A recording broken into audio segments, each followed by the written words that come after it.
Stop the clock so we can slow it down. It's time we find our way to a higher ground. Oh, my love is waiting for you to make a move. Stop ignoring boys' faces and get behind the groove. Cause the way you walk and the way you stare, never mind my tears. Man, I think I'm out of get slow. Maybe wanna lose control. Can't be tonight. I had to own the law. Says fire, burn it bright. Take your flight and hold tight. Oh, boy, you know my time, my left, not giving it up. Oh, boy, you know you're always in my way, boy. Oh, boy, you know my time, my left, not giving it. He's gone wrong, yeah, gone on and glow up. Oh, boy, you know my time, my left, not giving it up. Oh, boy, you know you're always in my way, boy. Oh, boy, you know my time, my left, not giving it. He's gone wrong, yeah, gone on and glow up. Can't breathe tonight. I have to own the light. Set fire and burn it bright. Take your flight and hold tight. Yeah, it's the young born, never short of the perfect. Steady dripping sauce, young, keeping the tongue wet. But buzzing with the honey, sitting king with a throne, yeah. I leaving a body while your nigga ain't home, yeah. He fucked up, so I let him fuck nigga go. You did your big one, I'm still doing bigger though. Played you the ball to score, but you dropped it. Wasn't in his plan, so of course my guy blocked It's it. the way you walk and the way you stare, never mind my tears. Man, I think I'm out of here slow. Maybe wanna lose control.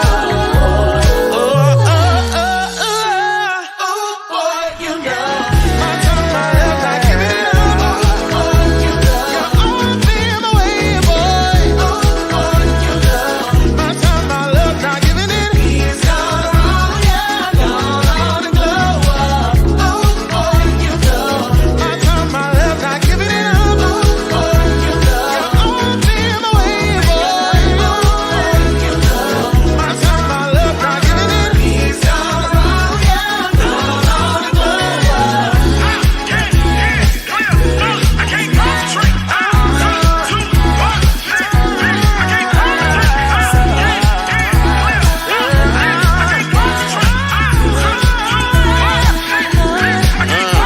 It's the pretty Sadiddy kitty, I'm back up on the market. Picking a player pocket, I'm about to have him starving. Taking the loops, knocking boots, my body rocking. Never the two, I'm the one, so nigga stop it. Yeah, karma finna pay me stacks. I know your new trick, watching, so relay this back. Finna have it don't lock like a chokehold. I don't got no time for a bro code. Let me go, but I'm letting go. Let go, but I'm letting go. Let go, but I'm letting go. Let go, but I'm letting go.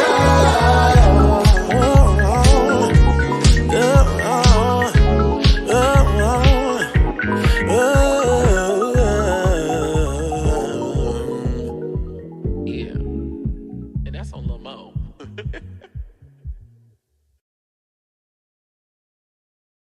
Yes, God, honey. Get ready for another show-stopping night in web reality. This is a deeper love to take pride in. Because when you have a bunch of eyes on you, honey, you have to be the T. Presented by Oliver Twixt, this is the second installment of Chasing the Beat, a virtual showcase celebrating queer art and creativity. Catch the brightest stars take to the internet stage by storm, plus extra special performances from some fresh faces ready to make some noise. Watch this musical showcase only on the Chasing Reality YouTube channel. Yes, God, honey.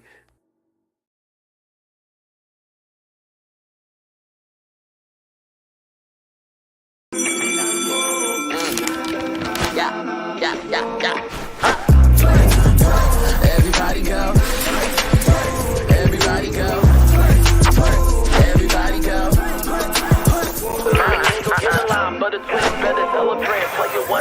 you gon' play again and again. Come one, come all, from older together. TWIS is the winner. Ha!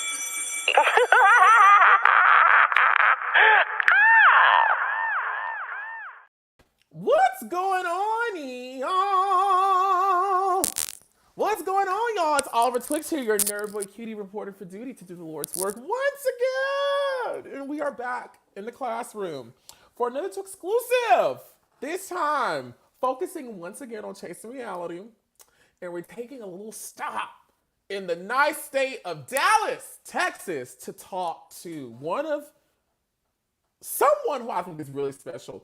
And I'm really excited to talk to them tonight because I just have many things that I just want to get out and I just want to say, and I feel like it should be said and it should be heard. But of course, we're talking to Tony Price, okay, from Chasing Dallas Season 1. And so, as you guys know, of course, over here at, the Twixclusive Classroom, we love talking about reality TV with people who've done it. And as I've done a deep dive with Chasing Reality, I've really enjoyed talking to people who I've had some sort of connection with, or who I really respect, or who I really like, or people that I know a lot about. As we've seen with the previous guests, first starting off with Gardini, aka Rick Rosa, then we went to Reese G, then we went to DeAndre, and then we went to, hopefully I'm not forgetting anybody, we went to DeAndre, and then we went to Devon, and now we have Tony Price from Chasing Dallas. I don't know if Tony and I have ever spoken on the phone. I don't know. I don't think we ever have. I think we've only communicated through DMs and on social media in the comment section. But Tony Price, Season 1 of Chasing Dallas, was my personal favorite. And I really enjoyed Tony on Chasing Dallas because I felt like he was the great combination of everything that makes a web reality show successful, right? When it comes to web reality, and I'm going to get into some science tonight before I bring him on, because I really want to explain why I really enjoy him and why I'm excited to talk to him. Web reality, of course, is reality TV, but it is a genre of its own within the whole genre, right? Because you got mainstream reality TV, then you got competition reality TV, you got docuseries reality TV, you got web reality, right, which is self-produced reality TV, typically about LGBTQ people, typically on the YouTube platform, right? And for me, what makes a really great web reality show, because the people watching this know that it's a more stripped down guerrilla style version of the typical reality TV they get on mainstream, I feel like what makes a good reality TV show, like Chasing Reality, like Chasing Atlanta, Chasing Dallas, and what makes a good web reality star is when the story is tangible, when it is a real life thing. And I don't know about you, but when I was watching Chasing Dallas Season 1, I'm not gonna lie, I was bored, right? For the most part, I was a little bored. I'm not gonna lie, I'm gonna be straight up and honest. But the one person who kept me entertained and kept me locked in was Tony Price. Tony Price was sassy. Tony Price was feisty. Tony Price was, he had his little boyish ways. He was femme too. And then what really pulled it all in for me as a viewer is when he began to let us into his life in such a way that I feel like nobody in web reality that I had seen, especially on Chasing Reality, had ever done. For someone to be that honest, I was sold from that moment on. I was like, okay, this is the next coming of Christ when it comes to web reality. I love the vulnerability. I love the honesty. I love the mission and the message in his story. And then Tony Price went bye-bye. Tony Price just went goodbye. And I did not like that. My memory is telling me I told Reese G, where's Tony Price for Season 2? Y'all need to bring Tony Price back because I need to know what's going on. I need to see him. I want to see his progression. I want to see his story. I want to see what he's doing. But of course, we know, as history tells us right now, Tony Price never returned back to Chasing Dallas. I don't know why. Hopefully we'll get into it tonight. But it's an honor for me, honestly, to talk to him. I don't think he's ever done interviews before about Chasing Dallas. And I'm just really excited to talk to him and get to know him more and get to know more of his story in this safe place that we have over here called In the Mix with Twix when we do these Twix exclusives. And so I'm going to shut the fuck up. And without further ado, guys, we're going to bring Tony Price into the classroom. What's going on, honey? Oliver. Hey, lover. How are you? I'm doing great, and you? Good. First of all, that was like an astounding introduction, okay? You're Just welcome. everything amazing. I appreciate you. Thank you so much. You're welcome. I'm like smiling so hard over here. I don't really know how to like reel it back in. So Uh-huh. excuse me if I get a little giddy. No, it's Okay, that is my okay. personality. How are you Um, tonight, honey? I'm nervous. I am excited. Um, I'm good. I'm good. I I'm love good. I'm it. excited. What makes you nervous about this?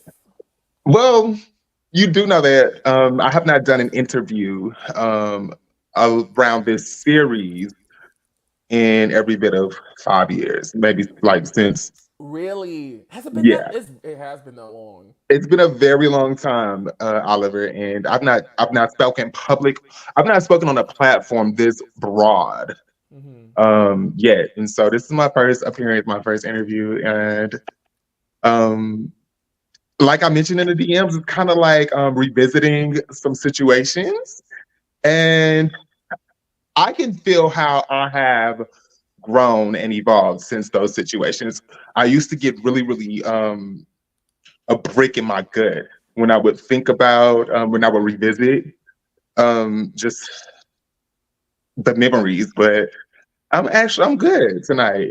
I'm really good. I got my support system close by and I'm good. I love that. I absolutely love Yeah. that. And I mean, as I just said, like I've really been a fan of your story on Chasing Thank you, Dallas and Oliver. just like your personality. Thank you. And I'm just really committed tonight to just getting to know you more, Let's do and it. through you and I talking, the world get to know you more. Yeah, yeah, Yeah. yeah. So without further ado, you ready to kick it off? Let's go. Hold up, wait.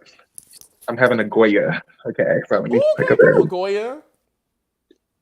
Oh, the people say I sound low. I'm sorry. So listen, guys, I literally just came back from taking my mom out on a little mini date. I forgot I had to do that today. Listen, That I was don't so know sweet. what the fuck I was thinking last night when I went to sleep and when I made my calendar for today.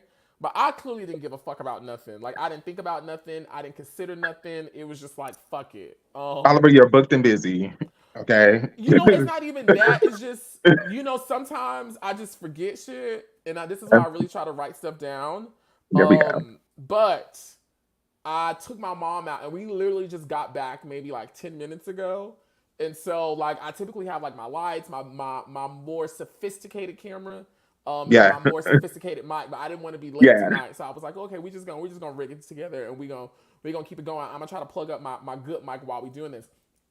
Tony, okay, what's going on? Let me What you just got do a over little there? product placement. Come see me at the Hammond Square Mall for your Clinique pink honey lipstick. It's like everything, guys, girl, exclusive. I Get into it. forgot you do makeup. Yes, I am a cosmetics expert, a professional. So yeah, let Mm. me just like really quickly. So you are an inaugural cast member of Chasing Dallas, Yeah. season 1, right?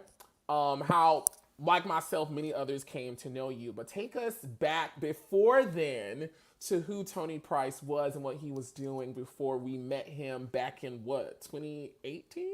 17. 17. So Okay, damn. 17. Um, so who Tony and to who Tony was, um, before the world met him through Chasing Dallas. Um, Surface level, he was a professional. He was a makeup artist. He was a aspiring author and poet. He was a beauty consultant and an image consultant.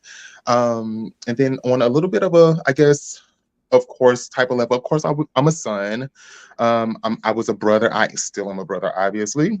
Um, I was an actor, a published model, a published makeup artist, and I was 20, maybe 27 years old, 26, 27 years old.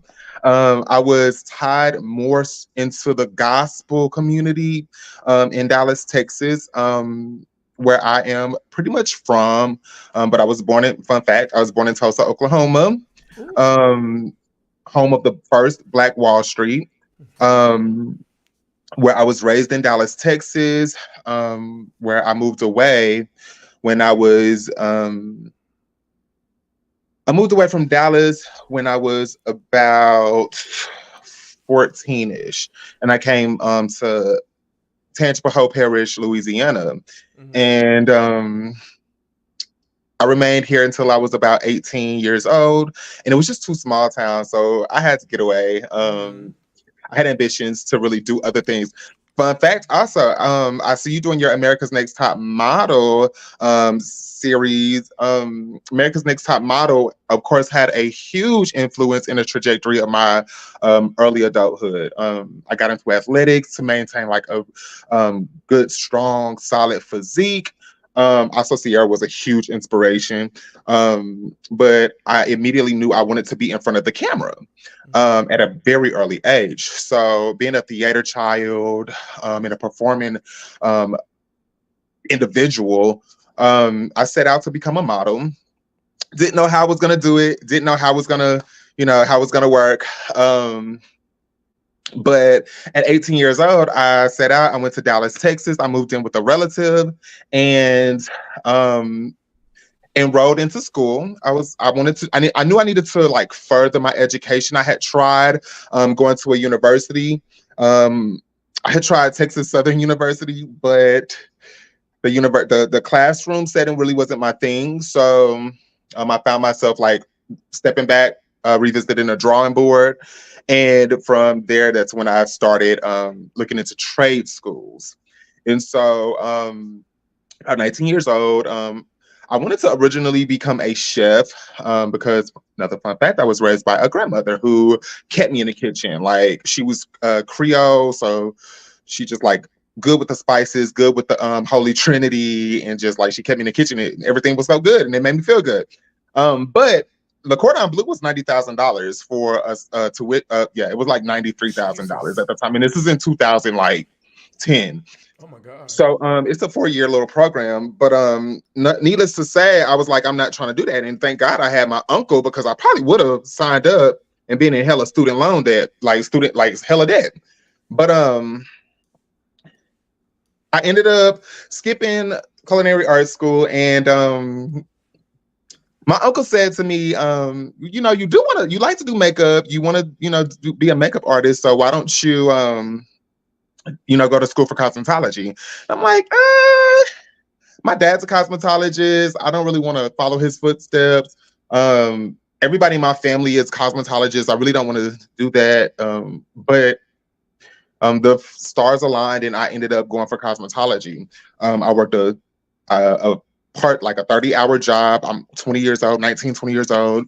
I worked a 30-hour job plus in the daytime, 30 hours a week in the daytime, and then got on a city bus and went to school at night. And I did that for like a year and a half. And I would have these, Tony was motivated and ambitious, and he still is, but I'll catch it up to me, but he was very determined. And I would have these huge suitcases with me every single morning. I'm waking up at like 7 o'clock in the morning, walking like a mile and a half to the nearest bus stop in Dallas, Texas, carrying these big suitcases with like my mannequin heads and my hair supplies and things like that to clock into work. I would have to bring these things with me to clock into work at Taco Bell, work at fast food, like going hard, having my 2 energy drinks, like handing out these receipts. Hey, like take the survey, make sure you give me a call, like let them know how we're doing, da da da da. Like I'm talking about a star. And like I would do this, and then when my shift was over at like 2 or 3 o'clock, boom, I'm hitting it, going right across the street with these 2 big ass like suitcases full of mannequin heads and stuff, and I'm going to school. So I did that. One day though, I went through, you've been to Dallas before, right? Yeah. So you're accustomed to Yeah, I can hear you. Can you hear me? Okay. Yes. I just Of changed course mine. you So I just want to can. make sure. I just want to make sure it came through really nicely. Yeah, you're here. So you're familiar with like Cedar Springs and Uptown, right? Yes, I actually am familiar. Yeah. That's where I got discovered. I was at a truck stop. I'm in a first of all, I'm in a country. Okay, so there's a lot of truck stops down here. Okay, that's why I said truck stop. That's okay. But I was at a bus stop, and this guy just approached me, and he's like, "Hey, like I like the way you're standing at the bus stop." I'm gonna just like paraphrase. I like the way you're standing there. Like, would you mind if I got some pictures and did an article on you? I was like, come on, universe, come on, manifestation. I'm like, sure. So, long story short, met up with the guy. He took some pictures and he did an article. I'll pull it up and post it on my Twitter and maybe even my Instagram. But he did an illustration, like a cartoon illustration of myself, and he posted it in I want to say it was like Gay Times or maybe like Gayborhood, but one of Dallas's LGBTQ plus catalogs, and he published me and I was in it, and he did an entire article, interviewed me, asked me what I liked and things like that. So that was my first publication. From there I got introduced, and I have to plug these people and just shout them out. I got introduced to some really good people who had interests, passions, skills, and talents and experience in the entertainment, photography, portrait, entertainment industry, and photography field and industry, and business. One by the name of Gavin Cavalli. He still shoots to this day. Gavin Cavalli, he brought me in as a co-model and as an equal. He saw potential in me and he saw something in me, and he introduced me to this phenomenal photographer named Rick Koch, who I will plug on my Twitter as well, so you guys can like kind of see the impact and just, yeah.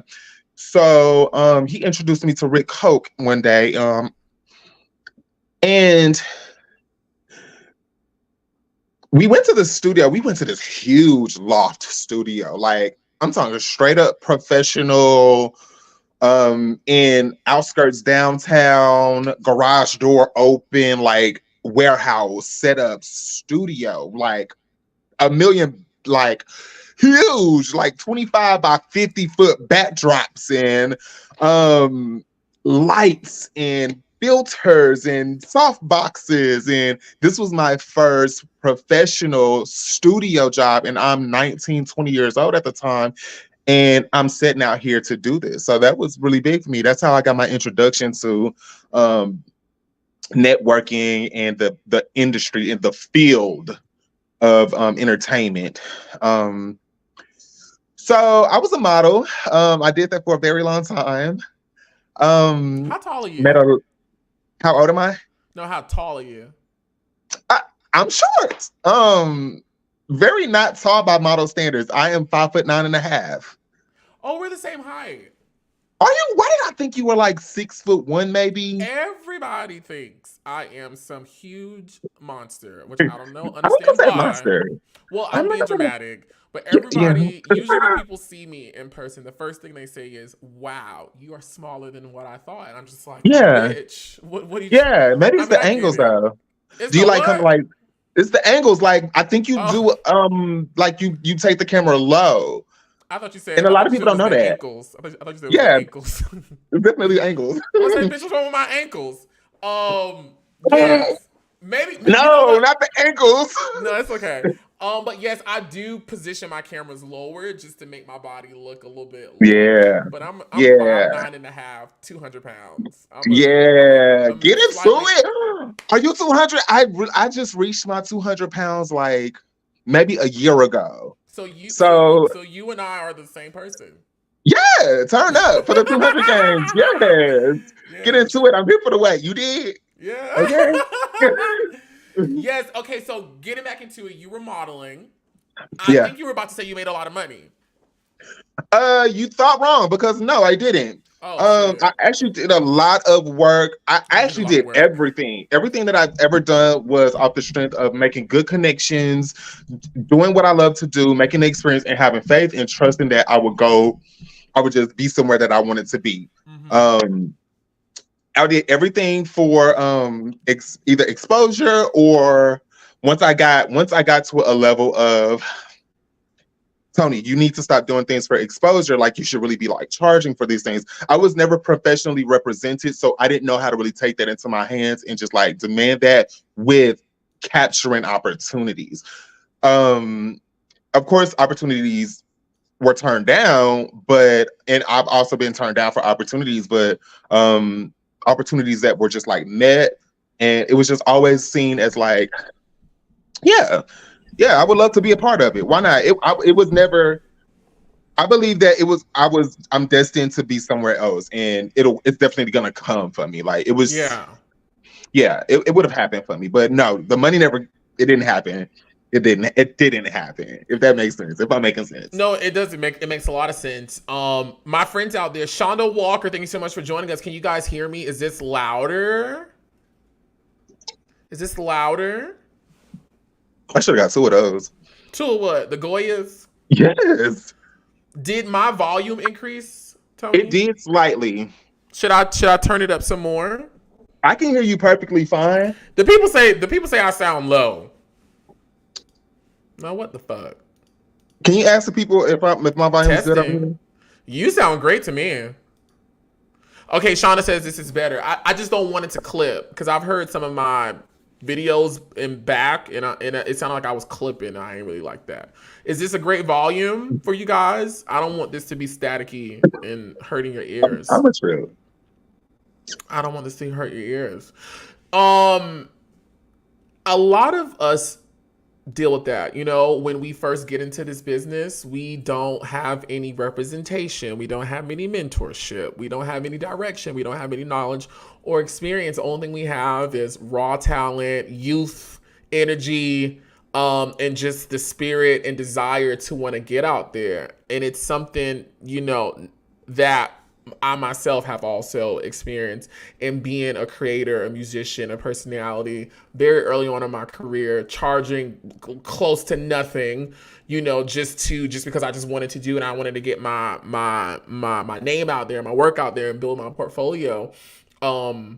I'm thankful to God that still very early on in my career, I was able to, you know, gain the knowledge and the confidence to look people in the eyes and be like, I asked for $10, and if you're not giving me $10, I'm not taking $9. I'm sorry. You can, you know, Okay. I'll talk to you later. And it always hurts me to hear other creatives, especially people of color, queer people of color, share stories like yours, you know, where they say like, bitch, I did the work. I have, you know, I built the portfolio, but I didn't necessarily see the money, you know? I want to know, how did you come in contact with, I'm assuming it had to be Reese G, right? Because because he's over Chasing Dallas. He was the EP. He was on the show. Was it Reese G that was your connect into the whole show? Yeah, it was Reese G. Yes. Gotcha. Okay. So, I mean, that may be a good place to start. Tell me about how you met Reese G, and what you guys' relationship was like leading up to you being a part of Chasing Dallas. How did I meet Reese G? Ooh, I think if I can recall correctly, I met Reese G through a live video that I was doing. I think Reese G. I was doing like a Facebook Live, and Reese G hopped on in the comments and was interactive, and I think he reached out via DM. And maybe pitched the idea that he was working on something, and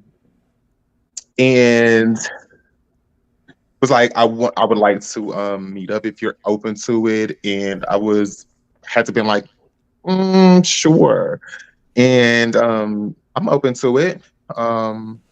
Let's meet. We set up the time, the place, location. I showed up early as a professional does. He showed up late as a grand person does. And we met We ordered, we talked, we spoke, and he gave me um, a gist of what was going on, and it sounded like something that I was open to. I would be interested in. It was interacting with other professionals in the city. It was representative of people of color. You got some tea going on over there, because No, I'm listening to you. No, I'm listening to you. No, I'm not. I'm getting to your story. It was representative of the LGBTQIA plus community, specifically men of color. And so me, knowing that I put in some work and I'm enjoying the work, I'm considering myself a professional. I'm considering myself like I'm good. Like, I'm loving it. I'm kind of coasting here. I've got some accolades. As far as this freelancing thing goes, because that's what, like, for me, it was the fact I'm a freelancer. Like, I've got my thing going on, my own thing going on. And so that's what I was given the idea, and I was like, yeah, I'm here for it. Yes. And this is what, like 2017? This had to have been 2017-ish. Let me see. This had to be. Yeah, this was 2017. This was around. What you looking at? So this is what I'm looking at. So there's an artist named Jessica Reedy. She's a performing artist. I know Jessica Reedy. Yeah, she had a industry development center that I interned with, where I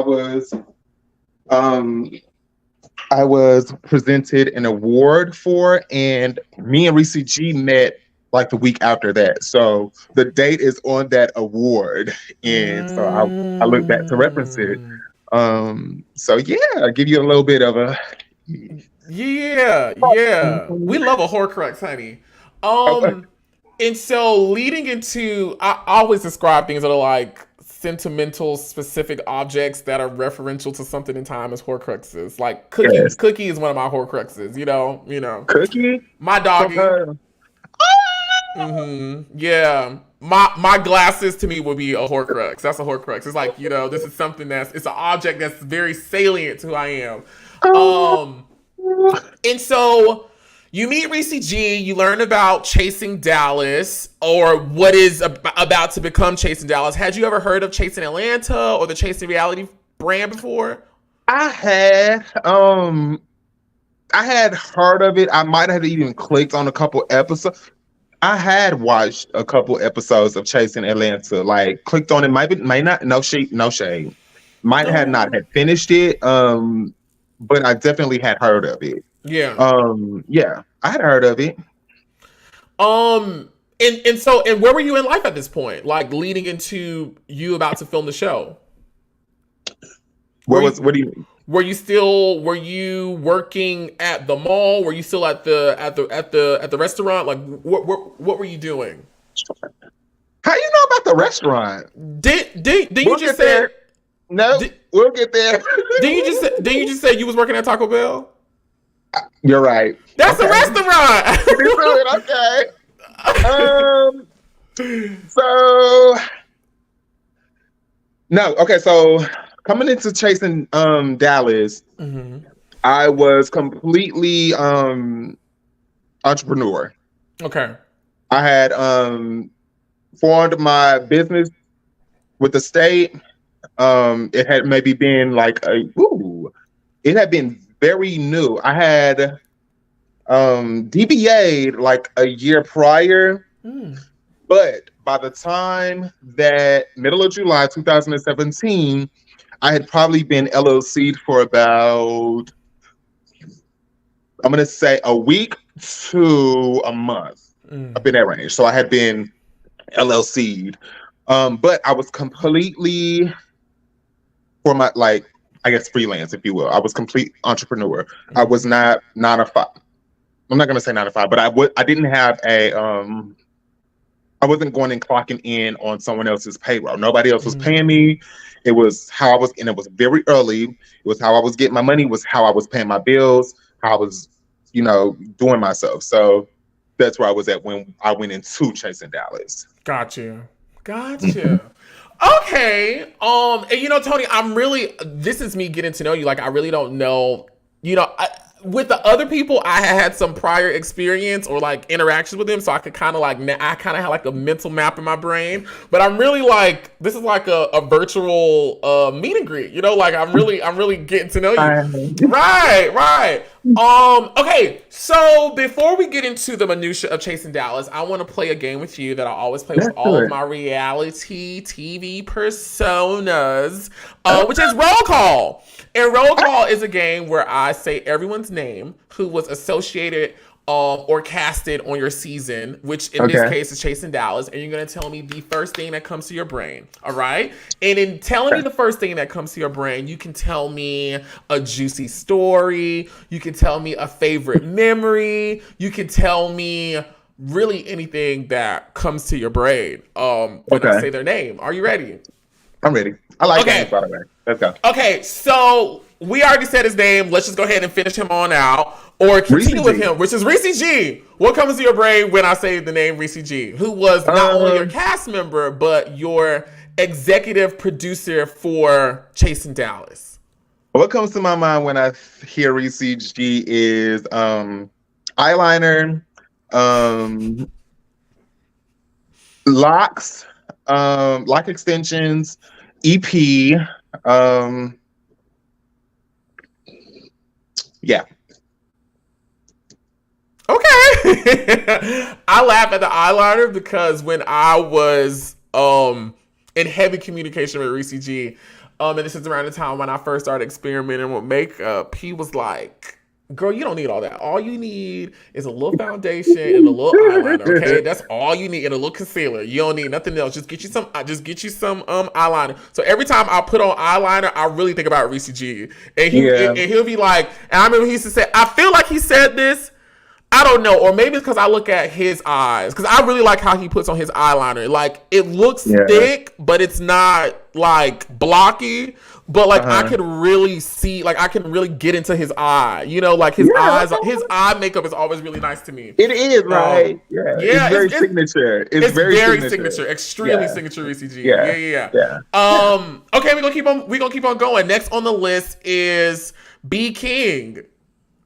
B King, cut creases, bearded queen, and makeup artist, and tried me, but all is forgiven. I love it. How did he try you? Did you watch the season? You watched the season? Yeah, girl, but we revisited it. We talking about it. What happened? I mean, okay, so this is and while we're having fun, if there's anything that you don't want to talk about or you want me to skirt over, you have the full license and to say, Oliver, let's go to the next thing. Noted. Thank you. So let me just give a fair disclaimer. All is forgiven. I don't hold a grudge. So when I revisit these stories, it is again just me revisiting to, I guess, give a perspective that might not have been given before. I don't know if later on in the segment we're going to, or in this interview, in this live, we're going to really get into like situations from the show. So I'm just going to just go ahead and like lightly mention some stuff if y'all don't mind. But all is good. I say go all out. Let's do it. So tried me. Still, like, bro, dude, like, I don't know. I feel like he played both sides of the fence with the situation. We had a professional rapport. I don't know what him and the other person that I won't mention at this time, what their rapport was prior to filming the show, but to my knowledge, B King and I had a very respectable, supportive, professional rapport. And so during filming of the show, when things start to kind of come out, I was really taken aback by how he was speaking on me and speaking about me to other people, which to me is like, now I can say it's a try, but really, if I just can be very upfront, it's kind of like, it's disrespectful. It's not really, I just had a little bit more of a higher regard to him for him, and I really honestly expected a lot more from somebody who I respected and I regarded, like B King. But now, B King gives his respects via the DMs. He might respond to a story once a year or so, and it's respect on both sides, and wish him well, and I hope he does the same. And I hope that one day there could be a supportive rapport and a respectable rapport. But we'll let time show us and let that play out. I have communicated with B King a couple of times when I went to Dallas. He did my makeup. Yeah. And I think I was just so shocked on how masculine he was in person. Like, Mm. he's very masculine. I was so Is he? taken aback to Okay. well, when he came and did my makeup, and this was back in 20. What year we in now? 2023? 2024. 24. We in Yeah. 2024? Jesus. We're in 24. Damn. When was I in Dallas? It had to be 2022. 2022. It was Yeah, I feel like 2022. you were in, yeah. Yeah. And he came and did my makeup, and that was my first time meeting him in person, I think. But I really enjoyed him. I just thought he was Yeah. just like the sweetest little Yeah. warmest little teddy bear. I Yeah. really wanted him to be back on the show. Like, I thought B King, Yeah. I thought everything that B King was just it was entertaining. I liked him. I enjoyed watching B King on the show just until it came to the way that he handled our report in relation, or mishandled our report. But I enjoyed seeing him on the show. I think he brought a sense of groundedness. He was, with the exception of our whatever. It obviously wasn't anything to him, but I don't know. But with the exception of that, like, I feel like he brought a sense of groundedness. He was very solid, and confident and sure of himself, and he is older as well. I think B King is years older than I, and it showed. There's a certain sense of security and confidence in himself and maturity, and it shows. And yeah, I like. So those are also some things that I would say about B King: mature, secure, self-confident, and solid. And those are all respectable traits. Those are things that I respect. Yes. Yeah. Next on the list is Markel. Here comes the man in black. The galaxies. That's what I think when I hear Markel. I think Why? that because Markel to me is he looked like he just reminded me of one of the worms from the Men in Black series. He reminded me of one of the worms from the Men in Black series. But what were they, worms or roaches or something? But that was then, this is now. I don't know much of Markel. I've reached out to Markel a time or three, and Markel doesn't. It's just not reciprocated, and that's fine. So I don't have anything positive to really base my responses off of. I just have where we left things at, and that was he thinks I was an opportunist, and is whatever. I think he looks like a Man in Black roach. Jesus. And he had his face done, I think. He looks like he had his face done. And it looks nice. I like his new face. Yeah. You know,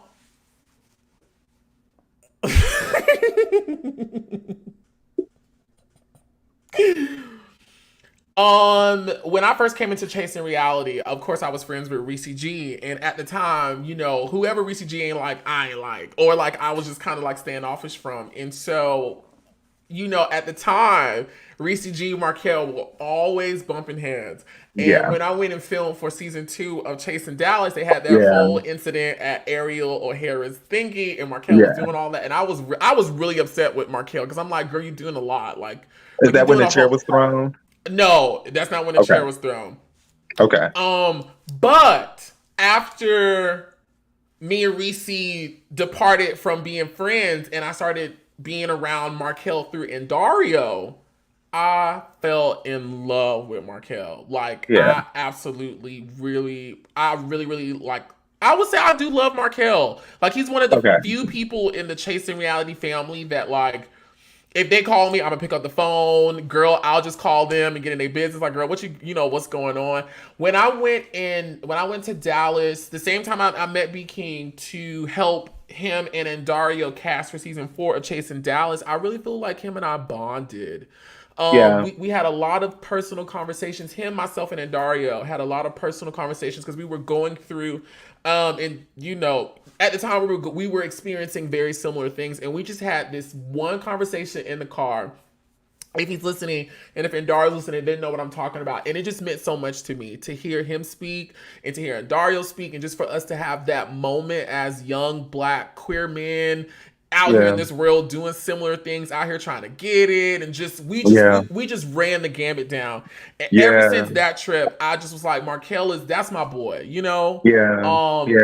I respect Markel. I like Markel a lot.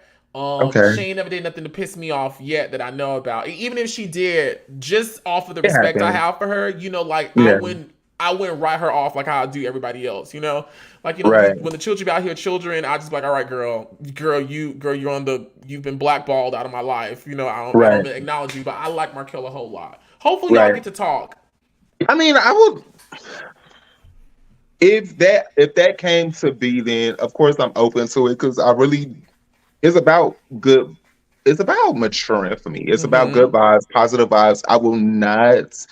I'm doing the work right now. Good. And I do not want to, I'm not going to close myself off from growth and goodness. I'm just not going to close myself off from it. So if it happened, it happens. We're all on this journey.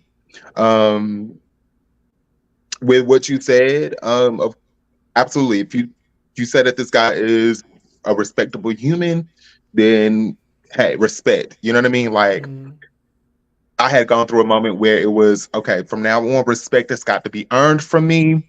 But it can be a very cordial. I'm in a cordial space of where this person, like, if I were to see this person, it could be cordial. I could be cordial. Good. Or I could not see it. You know what I mean? But I'm not. It's not a beef or anything like that. But I got you. It's good to hear that he's a respectable person. Like I said, I like his. Markel is cool. At least when I've been around him, he's been very cool. Like my thing about Markel, and I don't have a current thing with Markel. Let me just be very clear. These are things in the past. These are things very much so in the past. Markel, I don't think about Markel. If I do have a thought about Markel, it does not affect me one way or another. I don't lose sleep. But I think about Markel. Me and Markel had never had a run-in on the show. Like, we had never actually had a run-in. I don't think that, aside from the Easter brunch little situation where I was like, first of all, I was like very like, my adrenaline was going.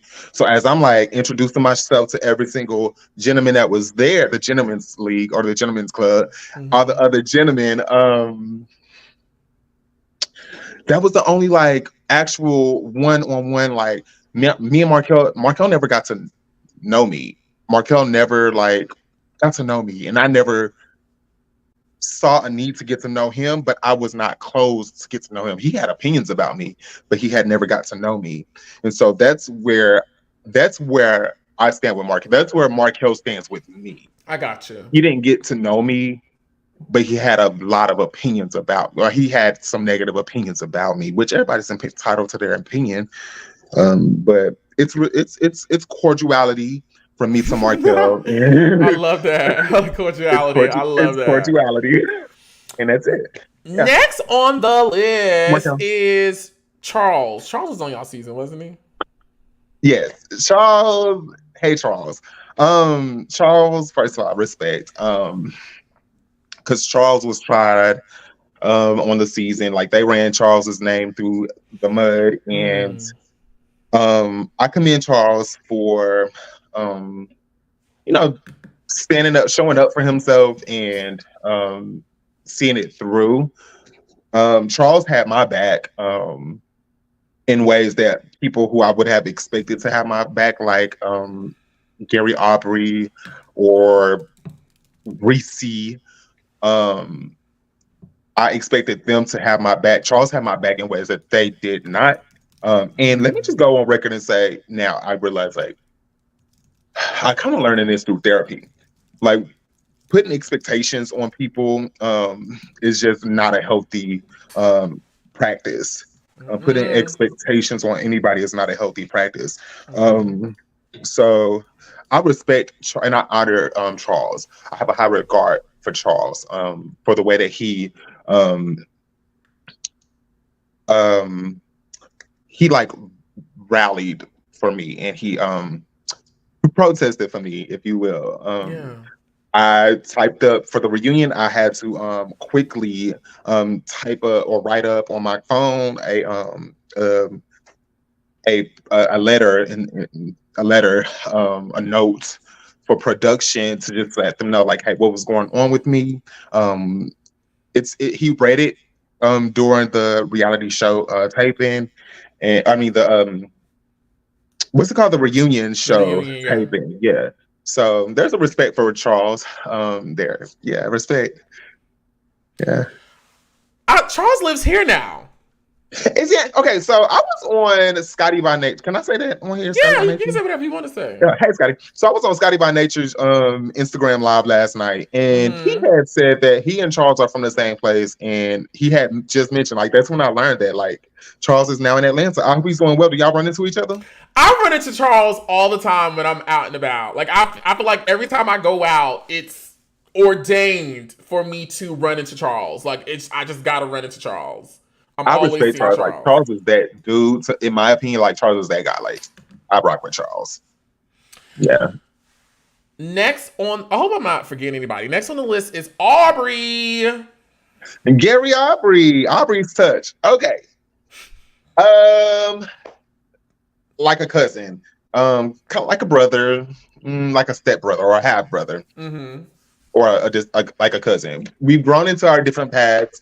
I hope that he's doing great. I know he's on a more holistic journey. That comes to mind. Gary and I had a prior history as well. I met Gary like in 2013 or 2014. He was doing hair. That's how Gary and I met.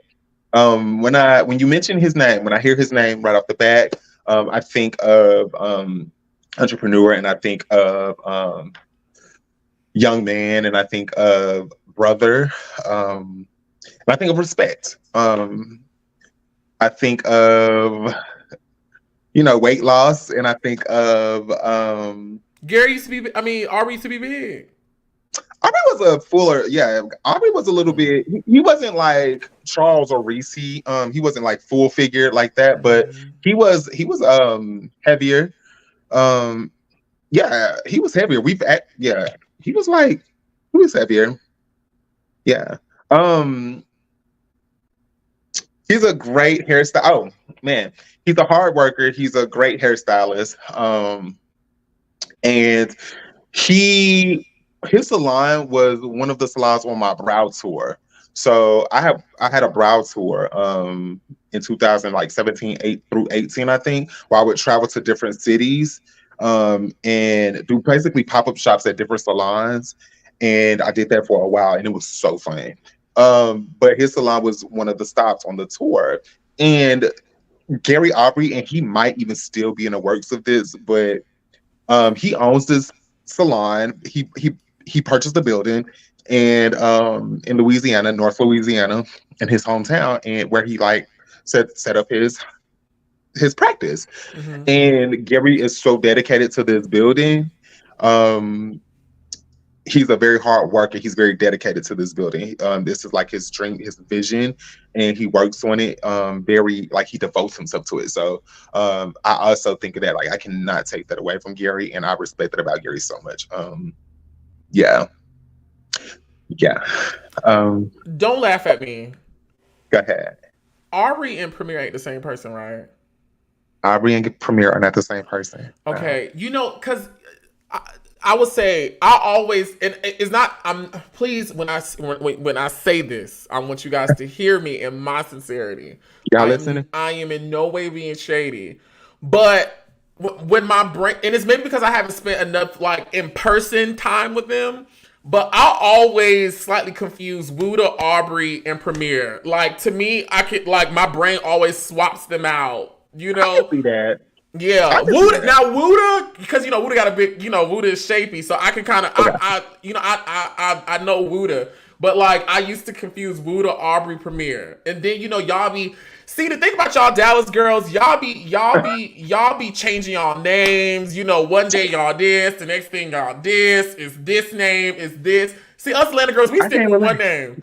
It's just one name. I can't really relate. Let's talk about changing names for a second. So I had an Instagram, and it was editorial Plain James when I first got on Chasing Dallas, and I switched it once the show started to air. I switched it to I Am T Price. Tell me why. After everything had started to air and everything was like kind of jumping off and popping off, and I had my public beefs with people, but like my social media accounts were getting like banned and like suspended like regularly, like suspended and stuff like that. So it was like really weird, stuff happening around that. But I am officially Tony So Extra on all platforms, just to let it be known. Tony So Extra on all platforms. That is my handle. So, Get into it. Well, next on the list is Premier. So Premier, I like Premier. Premier had, he had his little what's nots that he had to say or whatever, like on a reunion is what I can really think of. But Premier, once the episode 4 maybe aired where I was in Green Screen Confessional, and that's when I opened up, which we'll get into later on. Premier did reach out, and I sensed his sincerity. Premier we've never like had an encounter, not through filming. Oh wow! Premier and I have never had an encounter. Markel and I never had an encounter. Premier and I, most of us, like a lot of us, never had an encounter. Charles and I never had an encounter. Wuda and I never had an encounter. Which is why do everybody have so much to say? Like everybody was on their story about Tony Price. Like when everything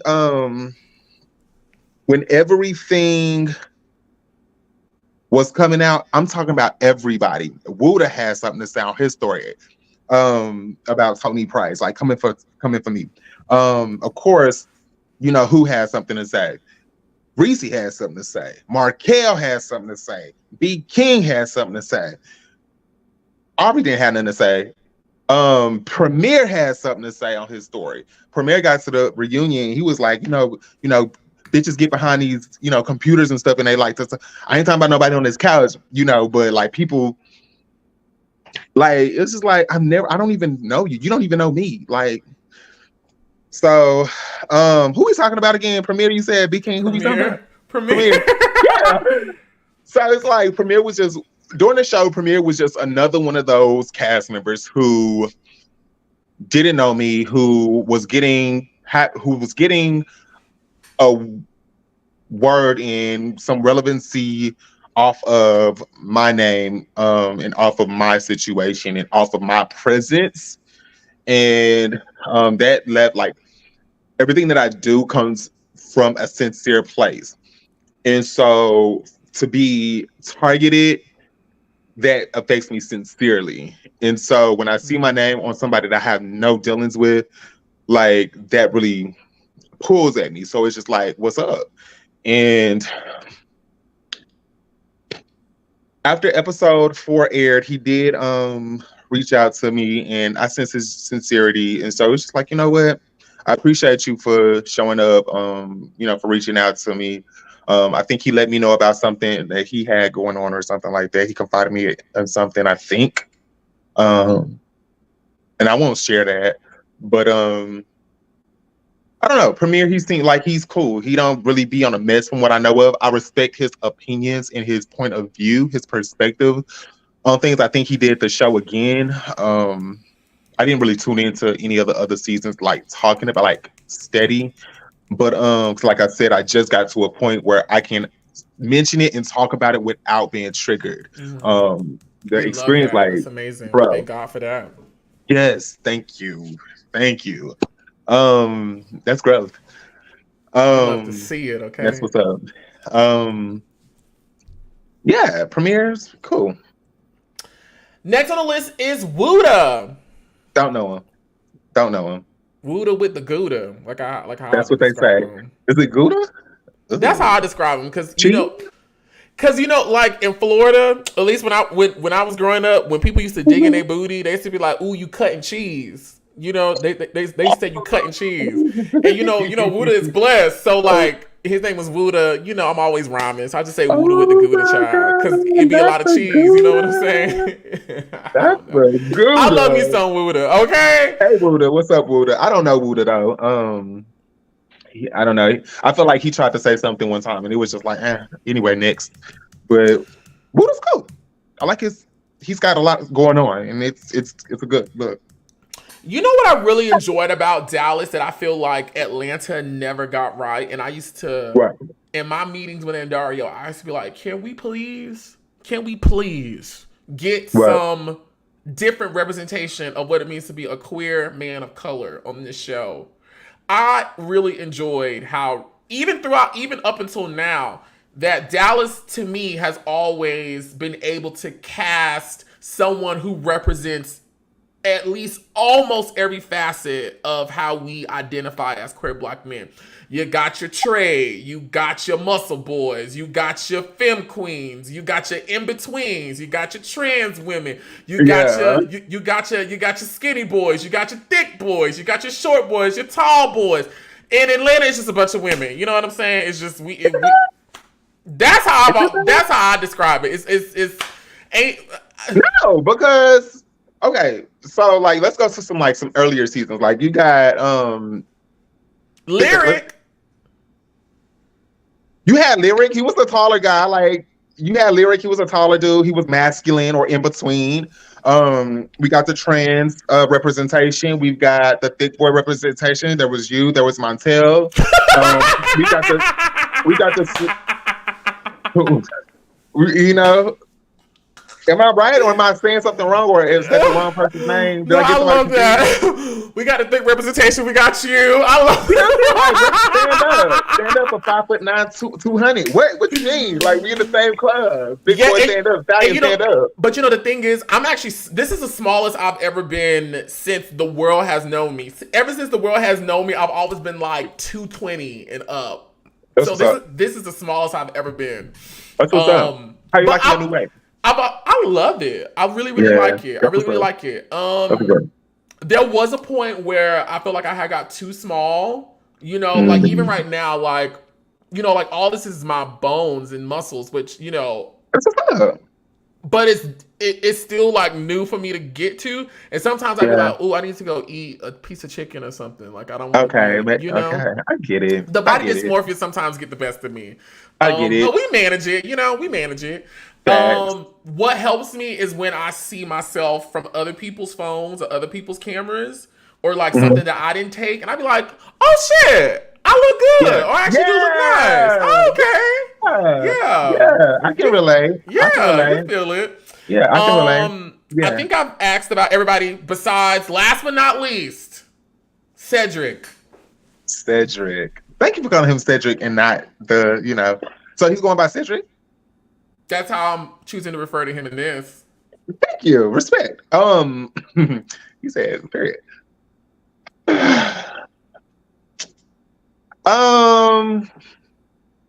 What do okay, what comes to mind? I'm gonna go with the back then and then I'm gonna catch it up. So what comes to mind when I think about Cedric? He did his thing with, I guess, capitalizing off or staying consistent with the brand. He did great with that.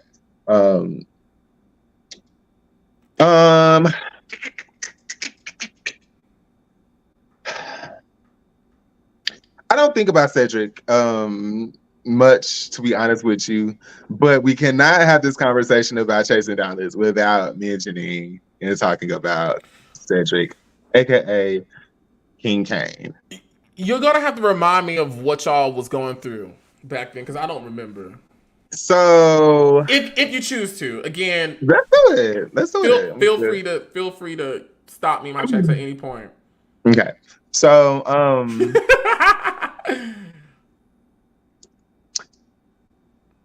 okay, so the beef between Cedric Kane. Okay, this is what y'all saw. So y'all saw a beef between me and King Kane about turning his homegirl orange. Do you remember that? It feels familiar. Yeah. So doing makeup on one of his friends, turning her orange,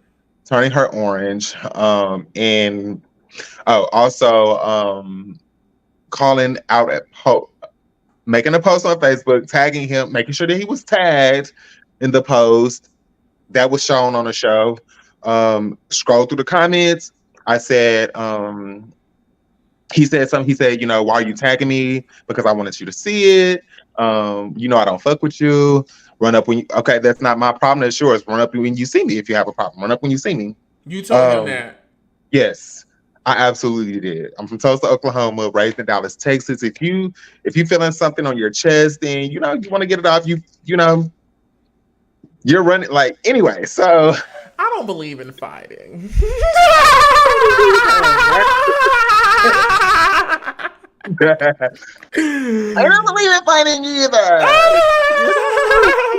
I believe in whooping ass. No, I'm just playing. Come on. Let me stop. Somebody else to do it. Child, I had to wake up. I'm sorry. Go ahead. No, just it was, why you doing the most and things like that. For me, it was why, again, kind of similar to the B King situation. Like, why are you talking shit about me? Like, what's your problem with me? Why are you talking shit? What do you have to say about me to everybody else that you can't say it to my face? That was my situation. And if it's to a point where you really don't fuck with me, that's to me what I hear when I hear I don't fuck with you. It's like, you'll be my ass. It's like you just you don't. That's what you hear. That's what at that time. That's what I heard when. That's what I don't fuck with you. That's what that meant. Like, especially when it came to a relationship, a familiar relationship. Let me give y'all some backstory. Cedric Kane has slept on my floor. Cedric Kane and I met through a mutual friend who is also a makeup artist, 5 years prior. Cedric Kane had a crush on me. Cedric Kane was very persistent with trying to get with me, trying to date me, trying to court me, anything he could for Tony Price. Cedric Kane was adamant about it. He had slept on maybe twice, come over, spent the night after the club, because him and his friend, who was my friend also, he and our mutual were too fucked up to drive back to East Texas. So they stayed in my apartment. He's in DMs and everything. All of a sudden, we had another gig together. They didn't want us to film together. That was fine. I didn't really too much know the logistics of anything. I think he was cast as a cast, and I was cast as B cast. I didn't give a fuck. He said I cared. I really didn't care. I had a lot of my own shit going on at the time. Bitch, I didn't need that. But he just really spun this narrative that I was pressed behind him, and I really didn't appreciate that. And he spun this narrative like I was chasing him. Yeah, I did say what he said I said in the DMs, something inappropriate. And I'm not going to say it on camera just out of respect to the relationship, but I did send out of respect to my relationship, my current relationship. I'm not going to say what he said, but I did say something, say what I said, but I did say something inappropriate to him one time in the DM. I chased this person one time in the DM, and they wanted to run with that. And so this whole makeup situation, we fell out behind. So one of the executive producers on the first show that we were both cast together, she had invited me to do her makeup at the time. I'll be honest with you, I did not have her shade, so I had to improvise. As a lot of makeup artists, a lot of professional makeup artists are skilled to improvise. I might have gotten the wrong shade on her. It might have been, I don't know, but in my opinion, from what she had expressed that she was looking for, and what she when she looked into the mirror and said, got her final look, she was okay with it. I still remember it was a grunge. She wanted a grunge glam. Simple as that. For the event that she was going to, I gave her a really smoked out, blown out, messy kind of smoky eye, a soft lip, and a sculpted complexion. Come on, sculpted complexion. Yeah, and a sculpted complexion. This was back in 2017, so this is when like contouring was heavy and things like that. Or 2018 maybe at this point. But yeah, and I performed. She said that she liked it. But I don't know. I just found out that she was or they were just like, I don't know, like tarnishing something that I was working hard for. And something that I was doing on my own. And when Reese came to me, and Reese was like, yeah, Kane is saying this, and he's saying that you turned his homegirl orange, and he's just like on some, like, he was just like, it was a bunch of like, it was something, one thing after another with Cedric.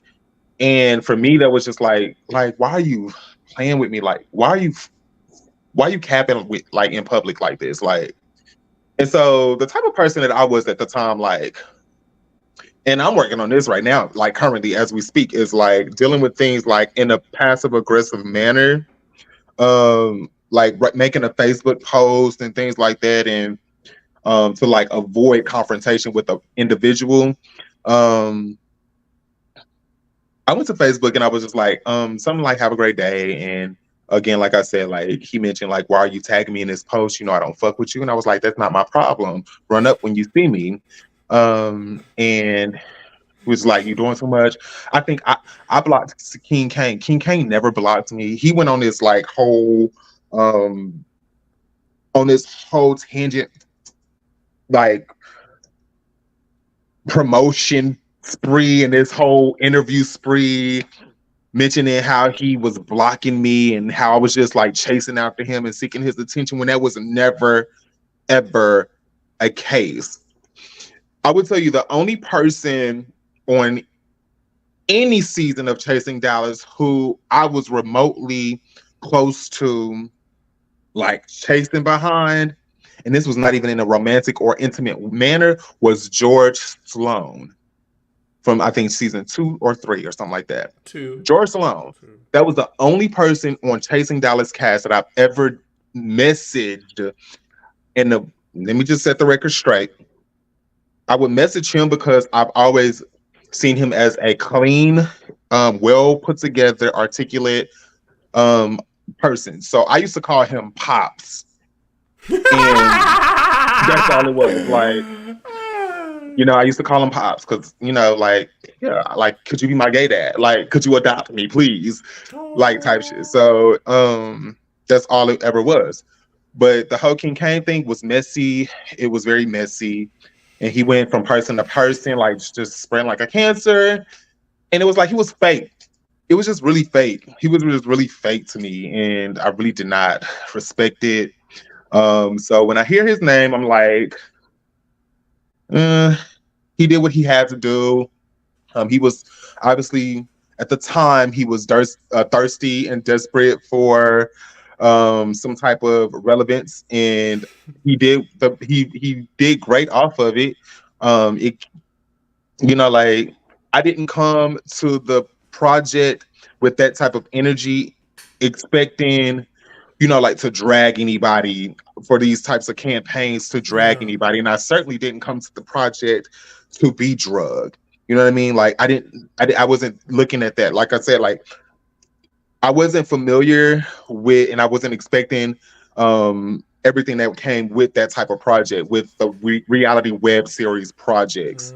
I wasn't really in tune with any of the Chasing Atlanta girls. I don't think I was following any of y'all at the time, so I didn't understand like the fan bases that would come that were our gains and the stand wars that go behind. So the comments and things like that, I was not expecting and I was not prepared for. Yeah. So even the cast member wars, I was not prepared for it, which is why I responded the way I did. I responded very defensively. In hindsight, like I was very defensive over everything about that show, from production to when y'all setting it up to how y'all are handling my paperwork, how y'all are handling my time. I was very defensive. There was an incident in episode 2 where we were I'm talking like I done been, for the record, I ain't been watching the season either. It's coming soon. So no, I love it. No, I'm listening. There was an instance in episode 2 where I was performing for Gary Aubrey's photo shoot. I was performing makeup for Gary Aubrey's photo shoot session inside of Reese G's apartment. And during the episode, granted, like it was, we should have had some more lighting, but whatever. All it was like was a bunch of arguing. It was like I was going off, and Gary and I were trying to have a conversation with Reese as a mediator about like what the hell was going on. And on the episode, it was showing. I was just like, I'm sitting here for 3 hours waiting on da da da da da, and you're not ready, and da da da da da. And they're like, yeah, but you gotta let it go. You can't just go around being rude to these people. And I'm like the girl literally, like, I'm not dealing with no entitled. I feel like I wasn't I didn't have to deal with nobody's entitled attitude. One of the models came off as entitled. They said it's her attitude, her personality, fine, that's acceptable. I could have handled it better. And a lot more professional. But at the time, I handled it very like defensively. And so what happened was Gary Aubrey came to me. He's like, hey, I want to do a photo shoot. Tony, I know you got a lot of experience with photo shoots. I want to do this photo shoot. It's going to be it's going to be for my hair. So like a beauty kind of like fashion thing, I think. I'm like, okay, cool. He's like, how much you gonna charge me? I don't remember right now. I don't remember if I charged him or if I gave him a discounted rate. Mm-hmm. I do know that there was some type of a favor involved, given my respect, our rapport, and our history. So it was just like, I got you. Like, yeah, I'm down, I'm game. And so one of my verbal terms, which you talked about this in one of you and Reese's lives, what happened to it, by the way, because it cut off at 37 minutes on YouTube. You and Reese's live, it cut off at 37 minutes, but it's not on there no more. I don't know, but it was getting good. You were talking about Chasing Dallas season 1 and how it was a missed opportunity, and it was a good interview. Like, I was really enjoying it, but then it just cut off. Oh no, the full interview is up. I got, like, can you send it to me? Yeah, I'll send it to you. So I don't know which one it is. Okay. Well, y'all was talking about like y'all had got into the interview portion, like what you probably saw was like the chopped up version, but him and I spoke for like I think 4 hours. It was a live. It said live on the YouTube stream. It said that y'all were live, but it could have been a chopped up version. I don't know. Yeah, it could have been a chopped up version. It could have been. I would really like to see it though, because it was actually going pretty good, and it was like, okay, you know what? What you probably saw was a live premiere. So like it was airing on my YouTube channel like it was a live, like where so like the live chat can pop up. But no, the original video of him and I speaking is still up. Yeah, still okay. Up. So I can go back and see it, where you were asking him about Chasing Dallas and expressing to him how you feel like Chasing Dallas season 1 was a missed opportunity, et cetera, et cetera, et cetera, et cetera, et cetera. Yeah. Okay, cool. And it probably was in reference to you, because that's the only thing I feel like was like a huge missed opportunity, which season 1. It started with that, and that's why I was like, oh, good things are being said. So yeah. So excuse me, I'm sorry, y'all. It's okay. You were talking about like the So on night. that, yes. So on that stream, you and Reese were explaining like the importance of getting your paperwork and your documents when you're going into these business agreements, be it whatever history y'all have. Bitch, listen. It is crucial, and I would love to get more into that. Oh, baby, I got all Um, the contracts for you. Listen, a bitch can't. Bitch, let me. oh, do share, do share. So what do you do? You just slap it on the table as soon as y'all enter an agreement, or like at what point do you pull out your contract? Let me stop. I'm being dramatic. I like it. No. I was actually just having this conversation with myself last night in the shower, and I remembered this conversation when I first met Funky Dineva back in 2016. And when I don't know if this was our interview or him telling me that he wanted me to work with him. And he asked me, what is it that you want to get out of this experience? And I Yes. said, honestly, the only thing I want to know is knowledge. I said, I don't Yeah. know anything about this industry. I don't know what is right. I don't know what is wrong. I don't know what is correct. I don't know what is the right way. I just want to be exposed. And for some reason, that conversation came up in my brain last night while I was taking a shower, which is me now almost what? When did I meet not even 16, so almost 10 years ago, and we're now 10 years removed from that, and now I just have so much knowledge in my brain of things. So to answer you, yes, from the very genesis, I lays the law down because I now know the law. I know what is legal. I know what's not legal. I know what is due onto me. You know, I probably can put you on a game or two to some things you potentially can spin the block on, you know. But Great, yes. said it again because it kind of went out. Oh, I said I'm pretty sure I can probably put some things in your ear, not necessarily about chasing Dallas, but just as a queer creative in this industry. Just some things you probably didn't know, and probably things that queer creatives don't know, that you can Yeah. still spin the block on in 2024. What do you mean spin the block on? That means you can go back. You can retroactively spin the block. You can retroactively correct things. Okay, I would Yeah. love to get more into, but Yeah. yeah. Everybody. We gonna spin and kill. Let me stop. Going back to you, baby. I'm acting up. It's past my bedtime, but I'm really enjoying this. I forgot we were up late. That's okay. I'm enjoying talking to you. So let's finish this story before we go to commercial break. Talk about the night when all this was going on. Gary Aubrey, which I love how you say his name, Gary Aubrey. I don't think I've ever heard nobody say his full name, Gary Aubrey. Yeah, Gary Aubrey. The Gary Aubrey of it all. Hey, Dre Simber. Hey, Dre Simber, how are you? Dre Simber, a name to remember. I think. Yeah. I love Dre Simber. I wish a part of me wish I could manage Dre Simber because he would be a millionaire. He would be a superstar. That's what I'm talking about. I would love a manager. Drake Simber and I met too, and we'll get into that maybe. But back to the no tea.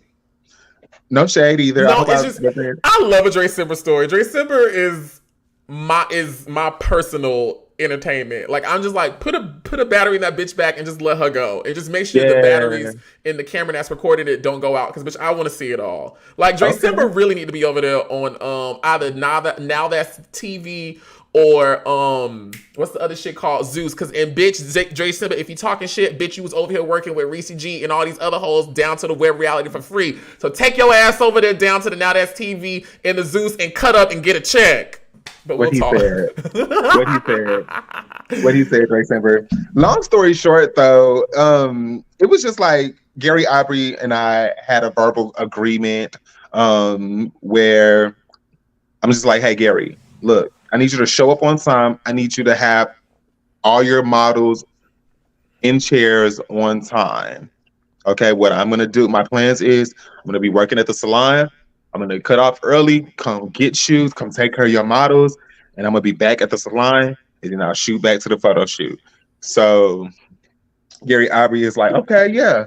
Okay, cool. Yeah, I got you. And I'm just like, okay, cool. Boom. The day comes, ain't nothing on time.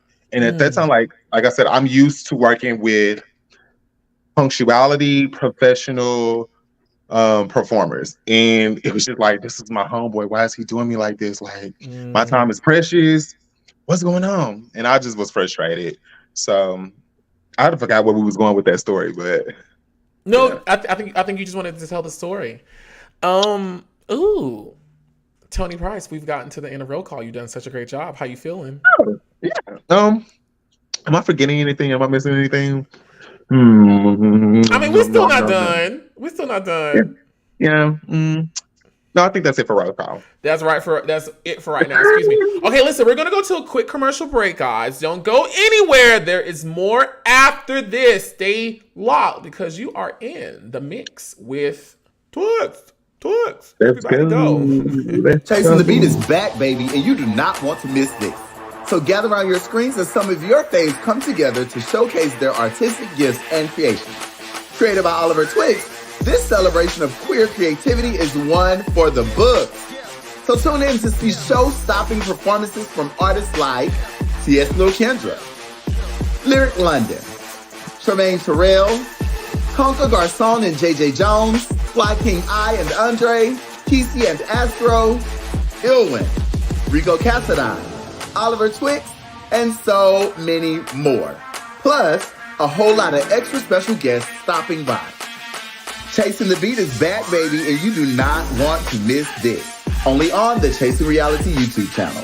See you there. Oh my gosh, welcome back, guys. You are here in the mix with Twixt. Did you guys see Chasing Dallas on the not Chasing Dallas. Well, yes, are you guys watching Chasing Dallas? Chasing Dallas is currently airing right now every Thursday. I'm not sure of the time. I don't want to fuck it up, but just make sure you guys are watching Chasing Dallas. But have you guys seen Chasing the Beat down to the Chasing Reality YouTube channel? I am so proud of what we were able to create this year. Please go watch it. Support the artists who are on the show by not only watching, commenting, sharing, tapping that link to the Spotify playlist, Apple playlist as soon as I can get and Dario to put it up there, and get into their music, get into the things of the things. You know, I got an idea from watching Chasing the Beat and seeing some of the comments going down there, and I'm really excited about it. All I gotta say is, Dario, you know, I'm finna be calling you probably about a week, girl, because we got some things to do. I should get into some tea right fast about chasing the beat before we bring Tony Price back up here. So did y'all just see that promo that just played, right? So the promo, I ain't gonna do that. That's being messy. Something in me just said, don't be messy, bitch. Don't do it. I ain't gonna do it because I'm gonna see if I can maneuver through this. I can maneuver through it. I'm a smart girl. So in the promo you just saw, you guys saw a couple of things that if you watch Chasing the Beat did not air in the actual special, right? You saw cameos from the Chasing Dallas. I keep saying Chasing Dallas. The Chasing Atlanta cast. You saw Tony Bryce. Oh my God, we got a Tony Bryce and a Tony Price. That is so cute. Tony Bryce from Chasing Atlanta. You saw Travis, Darius, as well as George, who are on the group chat alongside Troy, as well as Dominique, who were on Chasing Atlanta. The shit didn't make the edit. Let's just say there was a technical error that once I got down to editing the motherfucker, there was nothing I could do. And when I tell you I was so sad, I was sad because I couldn't use the footage for the show. And I know everyone came out to support me and really wanted to see themselves. And it really broke my heart that I could not put them in the show. I tried to save the audio. When I tell you, I edited Chasing the Beat, by the way. When I tell you I tried to save the audio, I tried to save it, and I called in Dario. She was trying to convince me, girl, no, there's no way that, you know, I can treat Chasing the Beat this way. You know, Chasing the Beat since day one has always been a high caliber of artistry. The cameras have always been great. The sound has always been amazing. The editing has always been great. And I just did not want to sacrifice the integrity of the brand of Chasing the Beat that I'm trying to build with including that. So I unfortunately had to chop it from the show, which is why you guys got these like pop-up videos for me that I just did on the fly just to get it, and then the rest of it was like voiceovers on me saying coming up next. It worked out, but I was so sad that we couldn't put it. Now I am going to do a behind the scenes video from Chasing the Beat from the day we filmed, so you guys can see like our interactions and stuff like that, and you'll see them, and I'm going to send them the content so they can use in their channels and their platforms, whichever way they want to. But that's just a little tidbit story on why you saw them in the promo, but you didn't see them in Chasing the Beat. The audio went out when it was being filmed, and I didn't know the audio went out until I found out the audio went out when it came time to edit. But anyways, and then the second thing was Oliver in this pink torso little shit with bubbles, which was going to be the hydraulics visual that I honestly just ran out of time to edit. It was originally supposed to be the closer to Chasing the Beat, but we were already running behind, and I just felt like, I don't want to hold up the show. Let me just close it out so it can get to air, and the other artists can, celebrate with the time that they did have that night. Let's just, get it to air, because I was trying to fix the audio from earlier because I wanted them to be in the thingy. But that's just a little behind the scenes story on that little promo. Watching that promo made me want to say that to you guys. But going back to our regular scheduled programming, we are here tonight with Tony Price from season 1 of Chasing Dallas, getting into the things of the things, and we're gonna bring him back into this whole shindig with the new layout. Ooh, look at that. Y'all like that? Tony! What's up? Yes. He is back. What are your pronouns, by the way? He. Okay, yeah. He is back. I'm still going to put the visual out. I'm probably going to put it out this week. I have so much content to get through, y'all. When I tell you I'm backed up on content, like I'm constipated on content right now, and I'm trying to shove this shit out, But we're going to figure it out. I just hired a new administrative assistant. Congratulations. Oh, God, you don't understand, bitch. We getting through it. What quarter is this? Are we done with the first quarter? We are in the 4th month, so yes. We're finishing up the first quarter of the year, right? Yeah, we're out of the 4th quarter. The first quarter. Yes. Yeah, first quarter. We're into the second. And I knew my first quarter this year was kind of just going to be kind of low key because I was kind of burnt out. I was tired, and I had to get a lot of shit together. Oh, but the second quarter, bitch. I mean, the first quarter was still cute too, but the second quarter, I didn't took a couple naps. I'm ready. In. Yes. Get into it. So let's get back into you. Let's get into you. So let's talk about filming season 1 of Chasing Dallas. What was the experience like for you? You've already shared some of your frustrations and some things that you enjoyed. But with this being the first season of the show, I think this is Reese G's first time executive producing a show. I think if it's not, I'm so sorry. If I have that fact mistaken. But of course there's ups, there's downs. Everybody's learning. What was it like for you? It was new. It was new. It was also stressful. It was traumatizing. It traumatized me. I'm not gonna lie. It traumatized me, but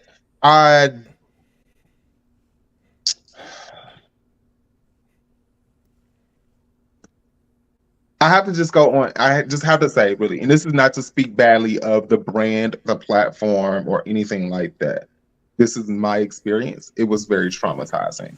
Yeah, sure. I was traumatized as hell. That's not speaking bad. From the experience. So, it was a platform, though. It was a project. It was a conglomerate. It's a project. Of personalities, of individuals, creatives that had something in common. We were all Black, gay men. And if I could do it again, I probably would do it again. I would do it differently. Mm-hmm. Yeah, it was a new experience. Yeah, go ahead. I do want to say this because I just heard you do what a lot of us have done on Chasing Reality, and it's something that I've matured on a little bit, and I have a new way of looking at it. A lot of times, a lot of us apologize when we share our experiences that may not be the most uplifting of the brand and stuff like that. There's a difference between sharing your experience and how it affected you and talking shit. You know, there's one thing to say the experience was traumatizing, you know. I experienced this wasn't so great. That's not shit talking. Shit talking would be fuck them motherfuckers. I don't like none of it. They raggedy. You know, they ain't shit. They not this. They ain't nothing. That's shit talking, you know? Yeah. For example, for me, I love chasing Atlanta. Like I really had the time of my life, but the shit was traumatizing. You know, I am a different person after being a part of that show for 6 years. I'm a completely different person. I look at things differently. I interact with people differently. But that's, to me, that's not shit talking, you know? I just wanted to take that opportunity just to put a little bit of that nugget out there, because I feel like sometimes people mince their words because they don't want people to feel like they're shit talking. It's like, no, like if that's your experience, if that is your truth, that's your truth. You know, like if something hurt you, if something offended you, if something affected you, you can say it. And that's different from talking down on something or someone. Right. Okay. So I want to ask you, okay, everybody, let's breathe in and let's breathe out. So you're filming season 1 of Chasing Dallas, right? And there's a couple things that stick out to my brain immediately when I think about you. I think about this. I think about that scene with Reese G when he's in the chair and you're like standing over. I think you were doing his makeup, maybe. It's like episode 1, I want to say. He's like in a chair. And I think about that scene. I think about the scene with the outside with the gentleman's thing when you were like, what's this? What's this? Yeah. What did you say? Passion fruit. Yeah. What's this passion fruit shit? It was something real cheeky and cunt that I actually used to say it a lot. It's like, what the fuck what is this? Yes. Yes. And then of course we just gonna deem it episode 4. Okay. So I want to walk through each one with you, starting, and I think we're starting, you know, low and going to high. I want to talk about how did the show affect you and Reese G's relationship? Because I want to say now, my memory is saying something, but you guys had a friendship before the show actually started, correct? Reese G and I were working on a friendship before the show started. Yeah, that's correct. Okay. And so now you're in this new dynamic where he's like your boss, for lack of better terms. He's also your cast member. How did the show affect you guys? Okay, so he's absolutely telling the truth when it was like I expected him to have my side on certain things. From the way that those things were being presented and fed to me by him. So I did expect him to, have some type of side. But what I did not realize was the times that he was coming to me with these things. Because there's cast member, Reese, and then there's executive producer. So when we're on screen, we're cast members. When we're off screen, at the time I didn't realize it, but now in hindsight, when we're off screen and he's coming to me saying, hey, such and such said this about you, or I'm gonna set you up to look like this. I can't set you up to look like this, and I'm gonna push for a spinoff series. It's looking like that's executive producer Reese. So how the show kind of affected our relationship dynamic. It kind of. I can't say that it tested it just because of how everything played out. It wasn't a test. It was just like straight up flunk. It shipwrecked it. It honestly shipwrecked it. So Reese G, this is how I was with Reese G.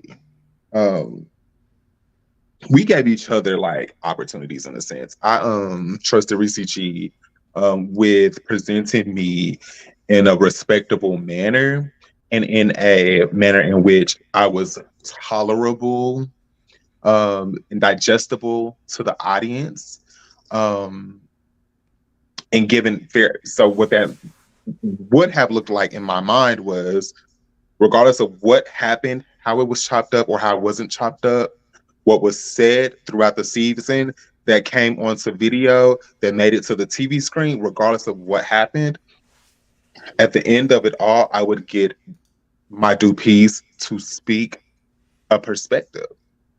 And so I wasn't given that. I wasn't allowed that. That to me was a slap in the face. It was very, it was just unfair. It was just wasn't okay. Considering I had really opened, I'd been very vulnerable with Reese G. I had brought Reese G. He was new in the city. I had given him some names of other cast members. Like he asked me about Kane. He asked me about B. King. He asked me about bringing Gary Aubrey on, and these are all people that I'm like, Nene Leakes. you know, like that I have like, hey, what's going like. I know these people, so I'm like, yeah, I'm vouching for them. Like, yeah, bring this person on, yeah, da da da da da. Also, I had brought Reese G around my family. Like, Reese G new to the city. He don't know nobody. He don't have no family here.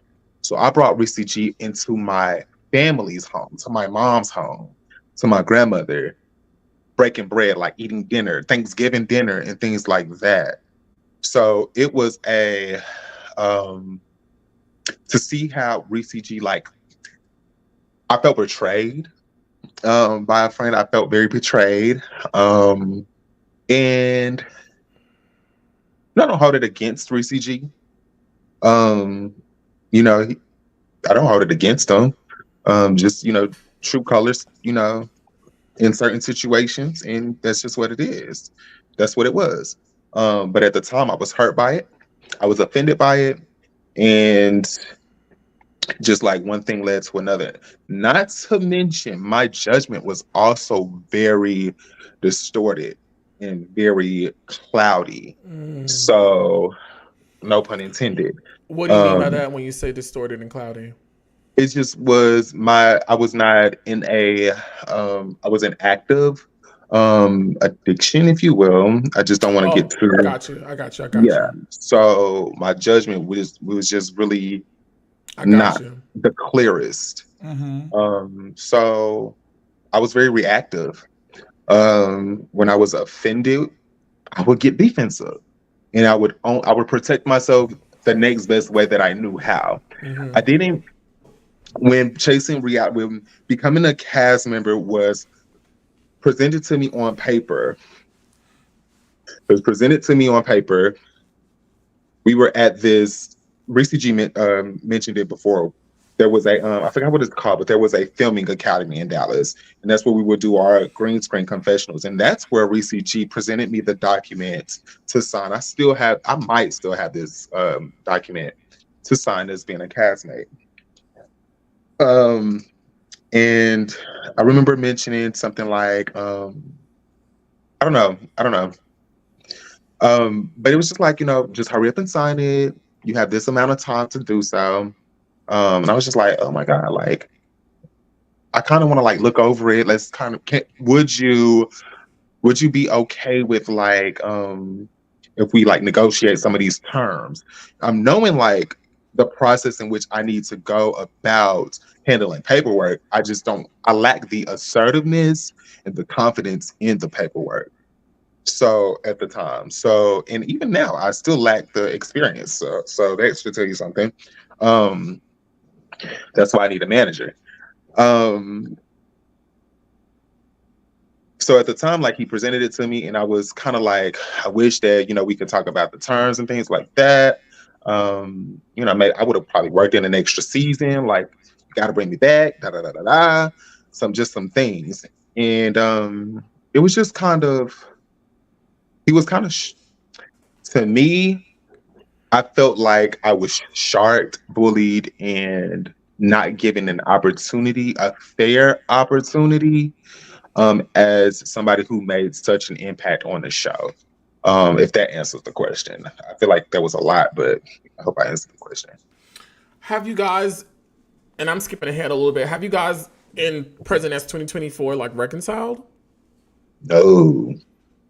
There's been moments where Reese and I have tried to have a conversation, and it just ends in passive aggressiveness on both of our part. Well, I say on both of our parts, but I feel like I'm always on the receiving end of passive aggression, and in return, I'm always getting into defense, and so I'm like, "You're being passive aggressive with me. Let me attack." So it's just like, instead of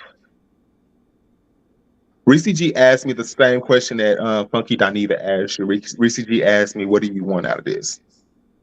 And just to avoid going to the very beginning, in our last phone conversation, it was me, Reese G, and another performing artist who was doing very well. His name is David Torrey.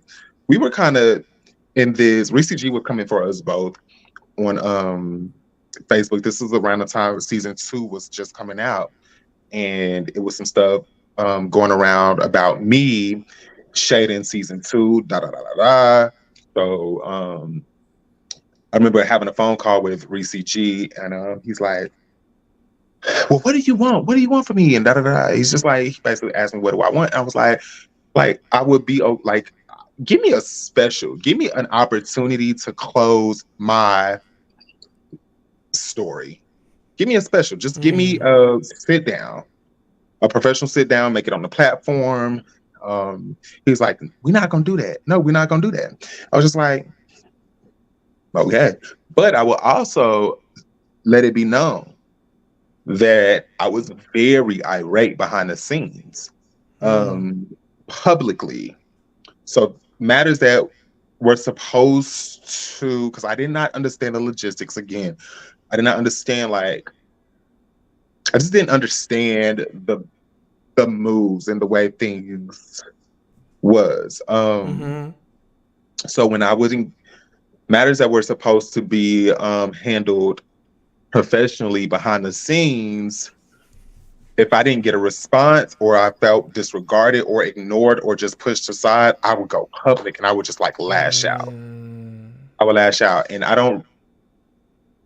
Yeah, and so that left I'm sure it left a very offensive and nasty taste in everybody's mouth. Yeah. Kevon, Andario, I remember telling Andario, like, "Bitch, don't come, like everybody else is already on this ship of getting their ass whooped. Please don't join." Oh my god, girl! Not you told that Dario back the hell up. Oh my god, he's like, so sweet. I was like, oh my god, it was intense, but I was going through a lot. I was not only going through exposing myself on this platform that I was very passionate about. I was very passionate about my involvement with this series. That's why I wanted to open up about my story, because of the opportunity that was. I was also exposing myself while still trying to deal with things privately with myself. I was also dealing with the death. My grandmother, who was my best friend, she raised me, the one who inspired me to be a cook. I was dealing with her, like her being on her deathbed. So I was dealing with being present for my grandmother, like dealing with death. And that was just a whole nother level of me not being able to wrap my mind around any one specific thing to really grasp process and just like be here with. It was a lot. You were cycling through a lot. I was. It was a lot. It was a lot. Sitting here right now, even talking to you, I'm not too loud, am I, guys? Because I've sat up in my chair a little bit. When I've done reality TV on the major networks, other than I think WeTV, I had to go through a psych evaluation. You know, I had to sit with a therapist, several therapists. I had to sit with a psychiatrist. And even throughout the process, there was always a psychiatrist and a therapist on call where I was mandated to check in and talk to them. And I can't I can't hold chasing. I'm not even gonna make it a chasing reality thing. I'm gonna make it a web reality thing. I can't hold them to a standard that that people may not know about or practice. But I really do think it is time, even on a web reality level, that these shows have a psychiatrist, a psychologist, a therapist that one screens the cast members, that says this person is mentally adept? Is that the word I want to use? Mentally capable of going through this process. Someone that is monitoring the cast as they are traversing through the process, and someone licensed, degreed, who can say, hey, this person does not need to film. This person needs, or this probably doesn't need to get brought up on the show. Because us as queer people of color are already going through our own individual vices and issues and trauma, death, substances, abuse, sexual trauma, you name it, addictions, whatever. We're already going through a lot. Now we're going through it in front of hundreds of thousands and tens of thousands of people who now have opinions on it. And again, this is no shade. I really want to preface this isn't shade, but we're also doing this in a system that isn't the most sophisticated, and this is coming from someone, again, who's worked in mainstream television and seeing how the system works and the checks and balances and who you talk to and what happens and all of that. Web reality on the YouTube level is very guerrilla style. We just gonna figure it out as we go along. It ain't nothing wrong with that, to a certain extent. But I do think it is time that we improve our infrastructure so that we are not only giving a sound product, we're also taking care of the people who are contributing to this product, like yourself. Yeah. I think it's time. I try. I try my best. How you doing over there? You doing good? We can keep going? Yeah. Okay. Okay. I love that. A highlight scene for me, baby. I want to get more into this this cookout by the pool, by the motel pool. Where the fuck was y'all at? Like, every time I think about it, it looks like, and I could be completely wrong, but like my memory says, like, it reminds me of the outside sceneries of like those motel places that kind of have like the shape. It's like a gutted rectangle, and then it got the pool down. It got the pool downstairs that's like shaped, like a little messed up oval, and then they got the plastic grass and the plastic. They don't sound good. They don't sound good. When I think about that scene, that's how my brain paints it. But I want you to paint it for me. It was very much so that, but it wasn't a motel or anything like that. It was actually Reese G's villa. It was his apartment. Reese G got a villa. Oh shit! I'm sorry. Reese G has a villa. I'm sorry, Reese. Don't curse me out, girl. I'm sorry. Sorry.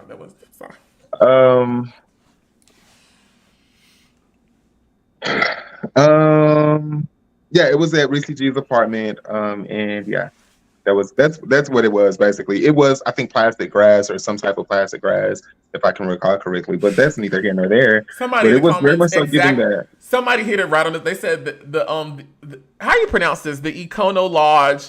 How you pronounce that? Yes.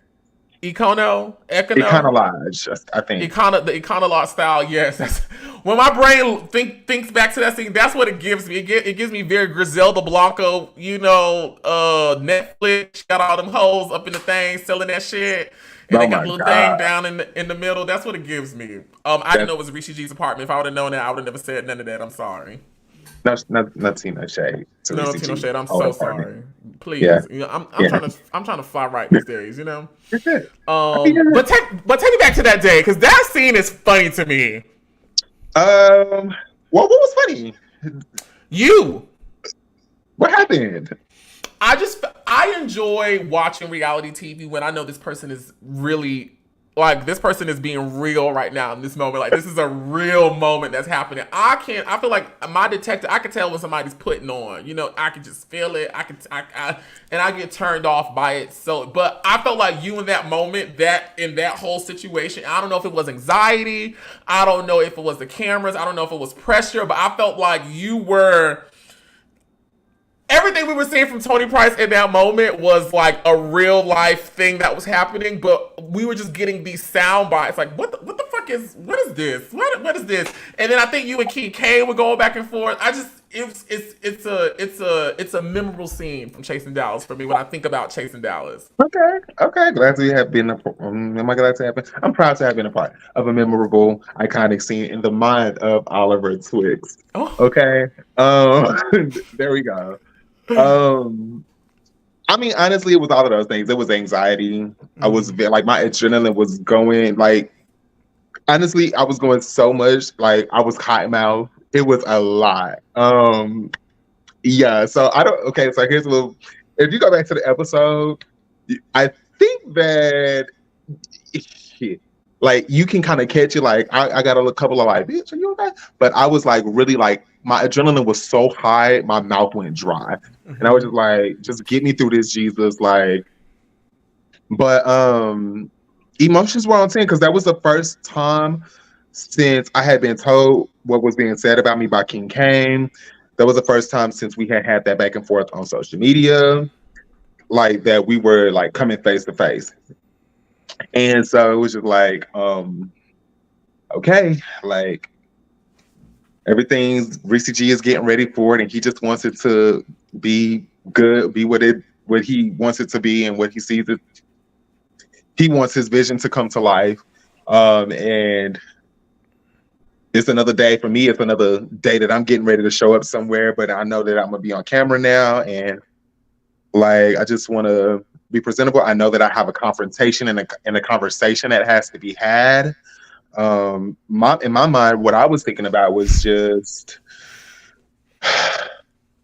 confront the situation, pull cards if you have to, and just get it out there on the table and get to the bottom of it. Yeah. And I think more so my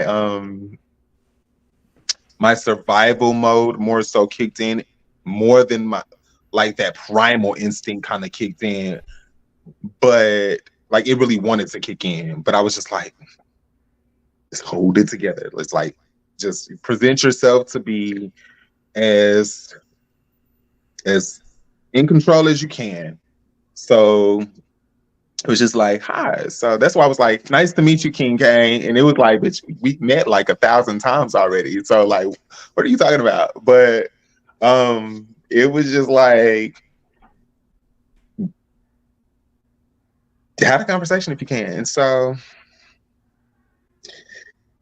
I remember the conversation starting off with like, I feel so nervous right now. And then Premier asking, this is like, I don't remember being there and this happening, but like, I remember looking at watching the episode. It was just like, I feel nervous right now. I'm so nervous. And Premier was like, why are you so nervous? I was like, and then I think Kane was like, yeah, why are you so nervous? And I was like, it just went from there. It was just like, because I told you like to run up when you see me. And it was just like, yeah, he was like, yeah, but why did you say that? Like, he was using his brain a little bit more than I was. I was just like, what's up? Like, I didn't want to fight you, but I was like, what's up? You have an issue with me, so what's up? And so I knew I didn't come there to fight. That wasn't what I was on. But I was like, you got a problem with me for no apparent reason in my mind. So what's up? I told you to run up when you see me. So let's see what you really like, what you're trying to do. And it was just like, he wasn't on that. He was just like, but he came to do a lot of talking, which is fine because it is entertainment. That's what you want to do. You want to like just, talk and get the rowdiness going. And so get a reaction. And it was just like. And that bitch is entertaining. Is he? Yeah, I guess. Oh, I mean, even all the things that have going on between him and I shit, I just got gas in my chest. Oh yeah, the bitch is funny. The bitch is hilarious. Yeah. I didn't start it. If you go, this is for y'all watching. If y'all want a good laugh or like a little kiki laugh, go to the scene from Chasing Atlanta this last season when all that shit went down, right? Before all that shit went down. There's a part when everybody's in the kitchen, and I think it's Jatwan talking about, I think he said Dominique's name, and I think he said Troy's name. I think he definitely said Troy's name, but Jatwan said 2 names, and the angle has it's catching the back of Jatwan, but you can see King Kang's reaction. You can see everybody else, and every time Jatwan said somebody's name, King Kang is sitting there like this, and he'll be looking at Jatwan like this, and he'll say Troy, and he'll just like snap in a place of like shock and just shock and being gagged. And this shit is funny. The bitch is crazy, but the bitch is in when he ain't being crazy in his comedy, it's hilarious. It is funny. Yeah, that's what's up. Okay, so this is when I get out of the passenger seat out of respect for you. Because I don't have. But it's okay. Just follow me. This is when I get out of the passenger seat. And I want you to lead this part of it. Let's talk about episode 4 and what happened in real time. That led to you ultimately departing mid-season from the show. Yeah. Okay. My phone's on 15%, so I might have to go get my charge or something, but we just gonna go with it.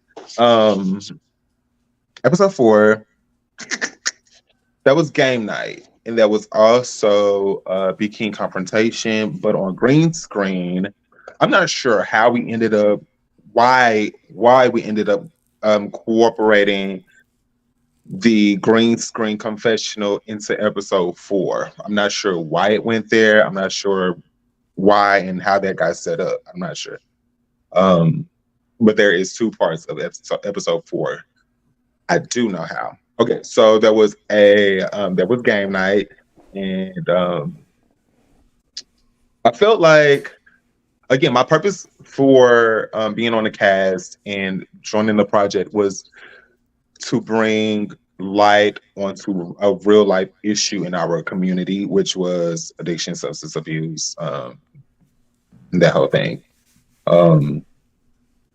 Addiction and substance abuse. Mm-hmm. And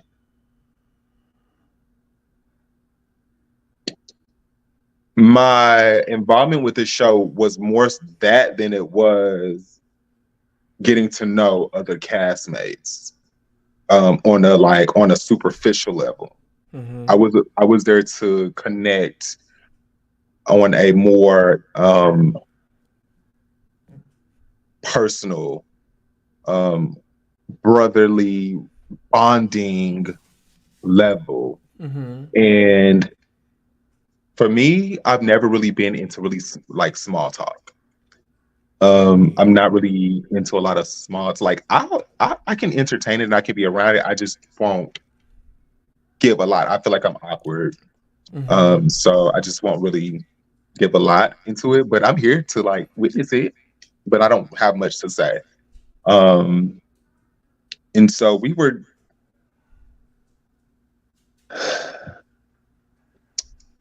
There was a confrontation that I confronted B King about, like, hey, like, you were supposed to be my boy, but you were talking shit. Da da da da da. That happened. And yeah, that's it.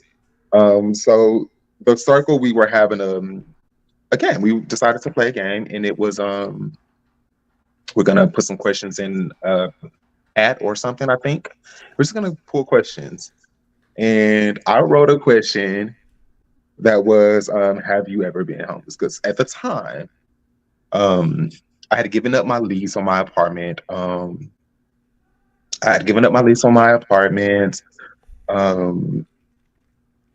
The business, I was kind of like, because my attention and my focus was on the show. And like I had gotten so like emotionally connected and discombobulated with being a part of the show and how production with the show was really going, that I started to neglect and lose my focus from my business, which was my income. And this is doing makeup at this point. Yeah. Okay. And so I lost focus. I lost my vision. And it caused me, like, I gave up my apartment. Reese G let me, come and crash or stay with him. Oh Um, wow. yeah, Reese G. While you I guys were moved in filming. while we were filming. Oh I wow. Yeah, I do. I have my reservations about the intentions behind that gesture, but this is what it was. Um, I ended up moving in with Reese G during filming, and at the time, like me and Reese G were still like, I really wasn't trying to be around Reese G a lot.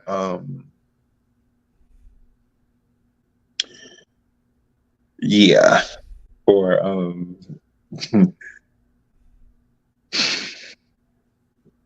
I just wasn't really trying to be around Reese G a lot. Um, do I want to? Take your time, honey. I'm debating if I want to really like go into detail. I'm not trying to shake no tables. So I just leave it at right there. I wasn't trusting of Reese G. I wasn't trusting of his intentions. Um, it it was just all right. Let me go ahead and give it what it is. So I'm gonna give some backstory and I'll catch back up. Reese G had always been very adamant about making passes with me, and so um, it's just been like attempt after attempt to like either kiss me or touch me. I remember Reese G, when we first met when I was in my apartment, Reese G used to try to like really come on to me.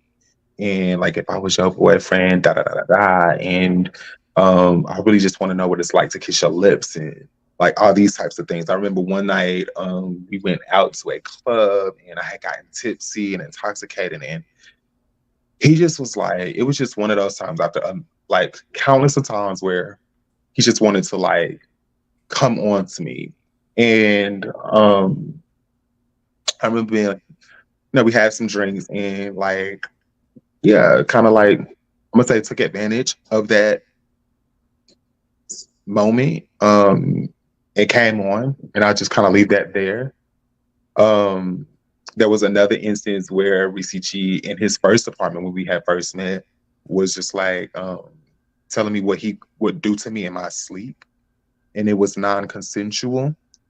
And yeah, so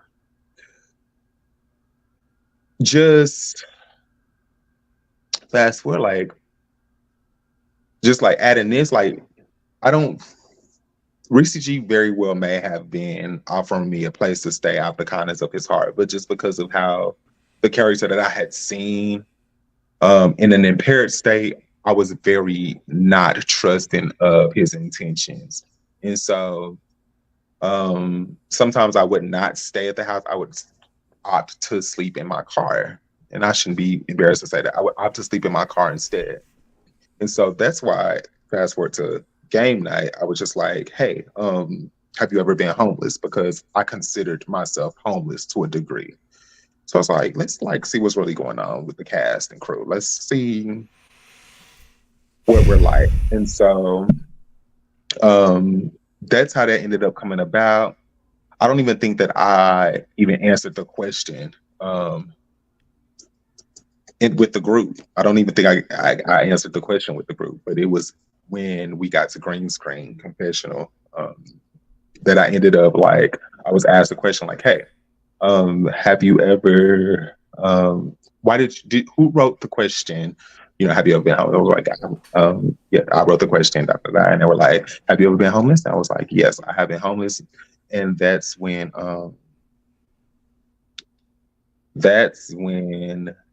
we got into like what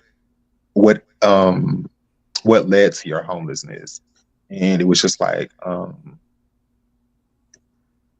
the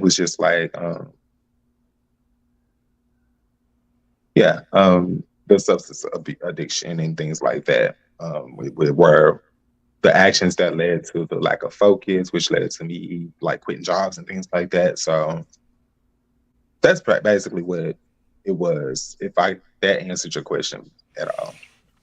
And so, first of all, let me just say, everybody that's listening, let's all just take a breather in together. 1, 2, 3. Because that was a whammy of information I was not expecting. And I first want to commend you for your strength in sharing that with all of us. Thank you. And Thank you. I admire your strength in sharing that. Yeah. Of course, and what I'm about to say to you, I say to everybody that I interview, I enjoy talking about reality TV, and I try to my very best to create a safe space for people to speak freely about what they feel and what they have experienced without someone editing them or telling them this is your storyline or this is a scope that that you want to do. But like I always tell everybody, I can't if I wasn't there to see it, I can't confirm or deny, while me not being able to confirm or deny because I was not there to see it or experience it, and I know it to be true, is in no way, shape, or form invalidating whatever has happened. It's just out of respect. Has there been any reconciliation or discussions had about what you just shared? What part? No. What parts of it?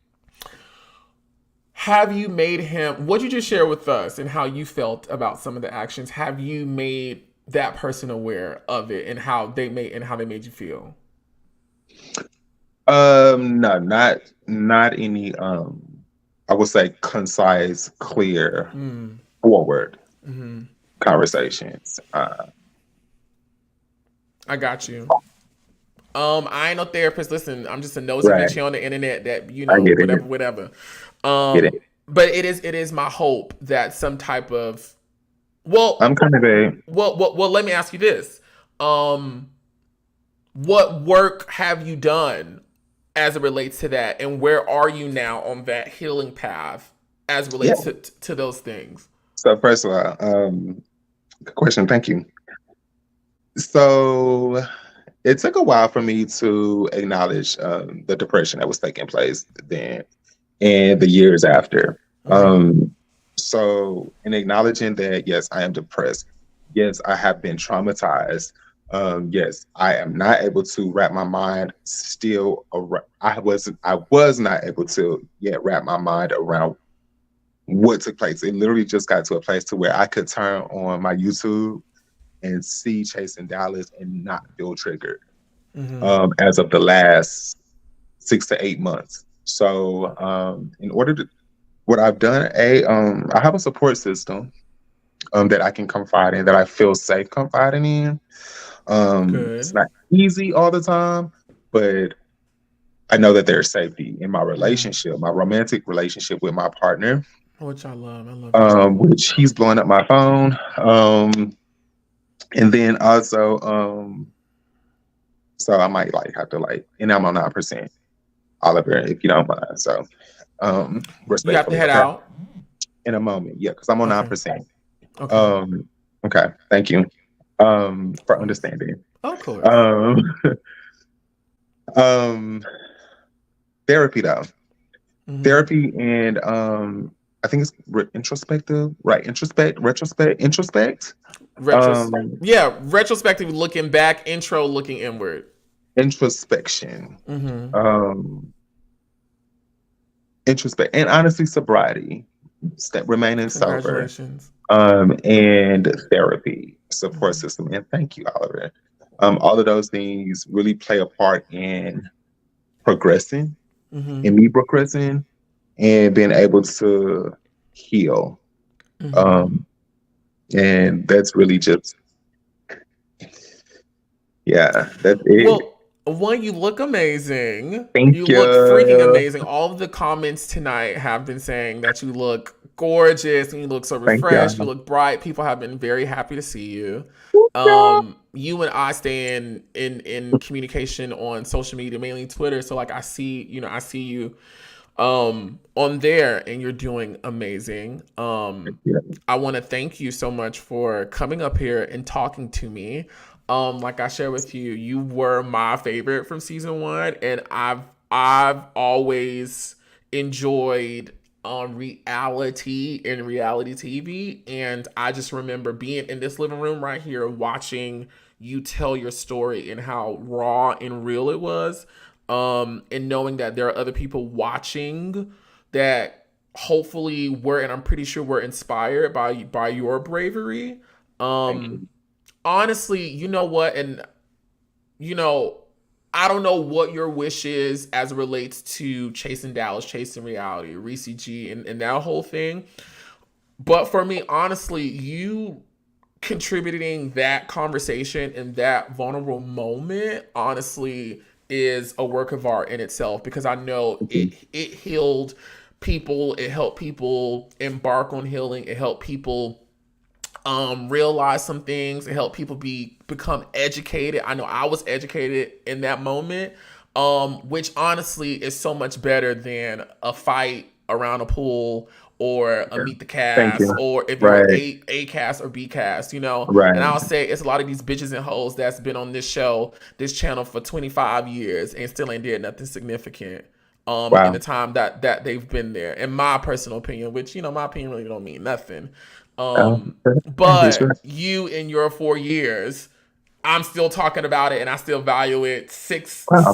almost 7 years later. And I think Thank that is you. something to be extremely proud of, Tony. Thank you. I What you appreciate did is that. something to extremely be proud of, because that will forever be cemented in our culture, in our history as queer people in media, that someone like you that looks like us shared that, something that people normally do not share, because of all the stigma that comes along with it.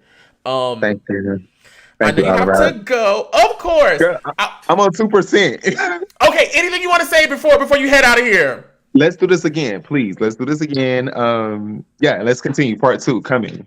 Plug your channels, plug anything you're selling. Just follow me on all social media platforms at Tony So Extra. I love y'all. Bye. I gotta go. I'm on Bye. 1%.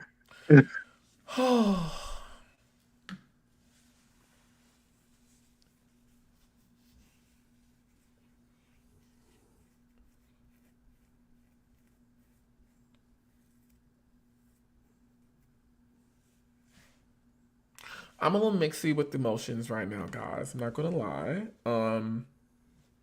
I was not expecting that. Um, and I, I just know it's. Listen, all I ask is don't nobody just fuck with me, okay? You know, don't nobody fuck with me. I'm just over here asking the questions, and the people are answering the way that they choose. I did not know that was. I did not know. She did not know. She did not know. I just want to say she did not know, and it is my prayer. Listen, I don't got no heaven, hell, or jail cell to put no whole bitch in, especially if I wasn't there to see it with my own 2 eyes. You know what I'm saying? That's just being fair and respectful to everyone in that situation. But it is my hope that hopefully with this being on live, there's some conversations that can take place, you know. And I do want to close out by saying this. Like I touched on with Reese G and Gardini in our chats, you know, I feel like very early on in the Chasing Reality history, a lot of things were done that were not always intentional to hurt people. You know, we're all young. We're all the minority. Okay, we're black. We're queer, gay, bi, trans. Some of us femme. Some of us thick. You know, too skinny. Not the status quo. And now we're working in this place called reality TV, and we're trying to get to the next step in our lives and in our careers. And, you know, there's been a lot of missteps due to lack of experience, lack of knowledge, lack of skills, lack of infrastructure.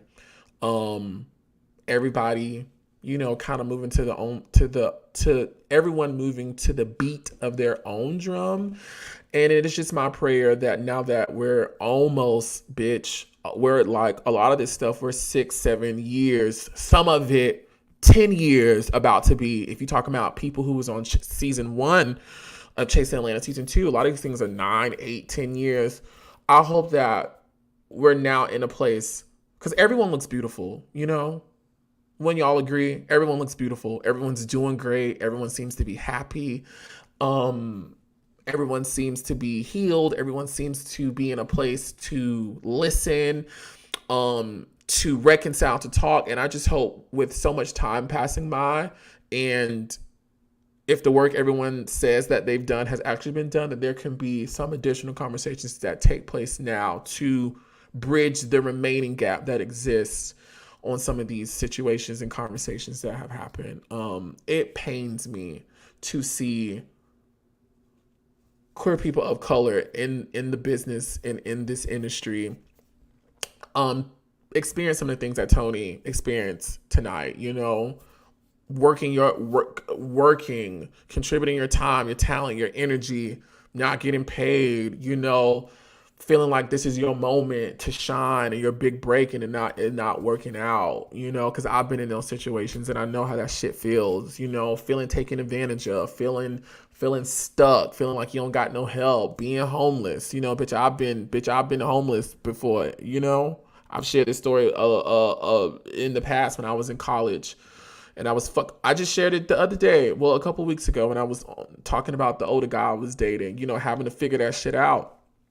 It pains me, and I just hope that some healing takes place. You know, some conversations get had, and we're able to put some positive endings to these stories. That is my hope, and that is my prayer.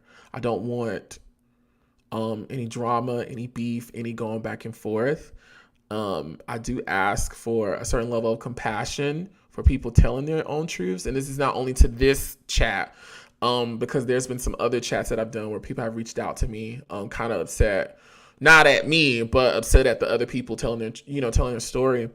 So I just hope there's compassion, there's understanding, there's a spirit to listen, a spirit to forgive, a spirit to reconcile, no egos, no, you know, all that cocky, stocky, dumb shit. Like, it's just time for us to move forward, you know? It's just time for us to move forward. I want to thank Tony so much for coming and spending some time with me tonight. I greatly appreciate it. A story of his caliber is not easy to tell. I don't know if I could be in his shoes doing what he just did tonight. I don't know if I could. And so I do admire his strength, the strength that he exhibited tonight.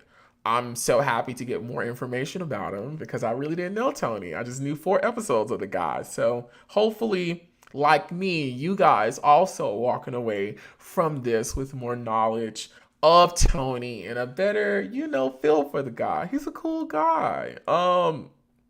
Very bright, has a glow to himself, very talented. And I really appreciated this. I really, really appreciated this. I appreciate y'all for watching. Thank you guys so much for tuning in. I know we were moving around the times today. I really fudged up my schedule today. And I just tried my best last minute to save it, which we did. So I'm grateful for you guys for being patient and sticking throughout this whole thing, watching this whole thing. As you always know, it will be available on my channel to rewatch, as well as there will be segmented parts of this chat posted on my channel throughout the week, just to help you watch it, to help you digest it better and easier, in the little small parts. So be on the lookout for that. I love you guys so much. I'm sending my love to everybody, everywhere right now. And I just pray for healing. I pray for healing. I pray for healing. I don't want to see no more fighting. I don't want to see no more back and forth. You know, like, bitch, we too fucking old. Like, bitch, girl, I'm still the youngest. Well, some of the Chasing Dallas girls got me now, but I'm still one of the youngest, a part of the franchise. And bitch, and I'm finna cough and be 30 any type of day. I know the rest of y'all hoes is 35, 39, 40, 42, 47, 58, 67. You know what I'm saying? So it's just time out for, you know, all this other shit, you know? I feel like we are better and more powerful when we work together. And the only way we can do that is if we embark on these honest conversations, hear the other person out, forgive, and move forward, as well as adjust and correct the behaviors. I love you guys so much. I'm going to get out of here. Listen, make sure to like, comment, and subscribe. Share this magic with someone else. Get them over here in our Twixt exclusive classroom because other things be going on tomorrow at 11. For sure, the Malika Making the Band Twixt exclusive will be airing live on my channel. And bae, when I tell you, I think I dropped my jaw the most in this chat compared to any other chat I've ever done in the history of me chatting. My mouth dropped and it just kept dropping and it just kept dropping, like how my panties used to do back in the day before I became saved. And I told the Lord I'm gonna be an abstinent woman. Y'all, I'm going on 9 months of abstinence. A year and some change now being sober from weed and alcohol. 9 months sober of dick.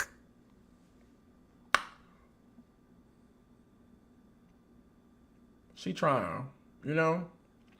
She trying to do the right thing, you know what I'm saying? I'm trying to make my body and my temple palatable for the Lord to come on in and use it. You know, he can't be doing, I'm trying to do the right thing as he tells me. I love you guys so much.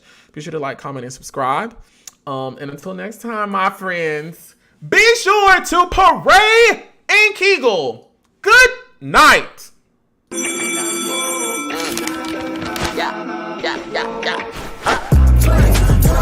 Everybody go. Everybody go. Everybody go.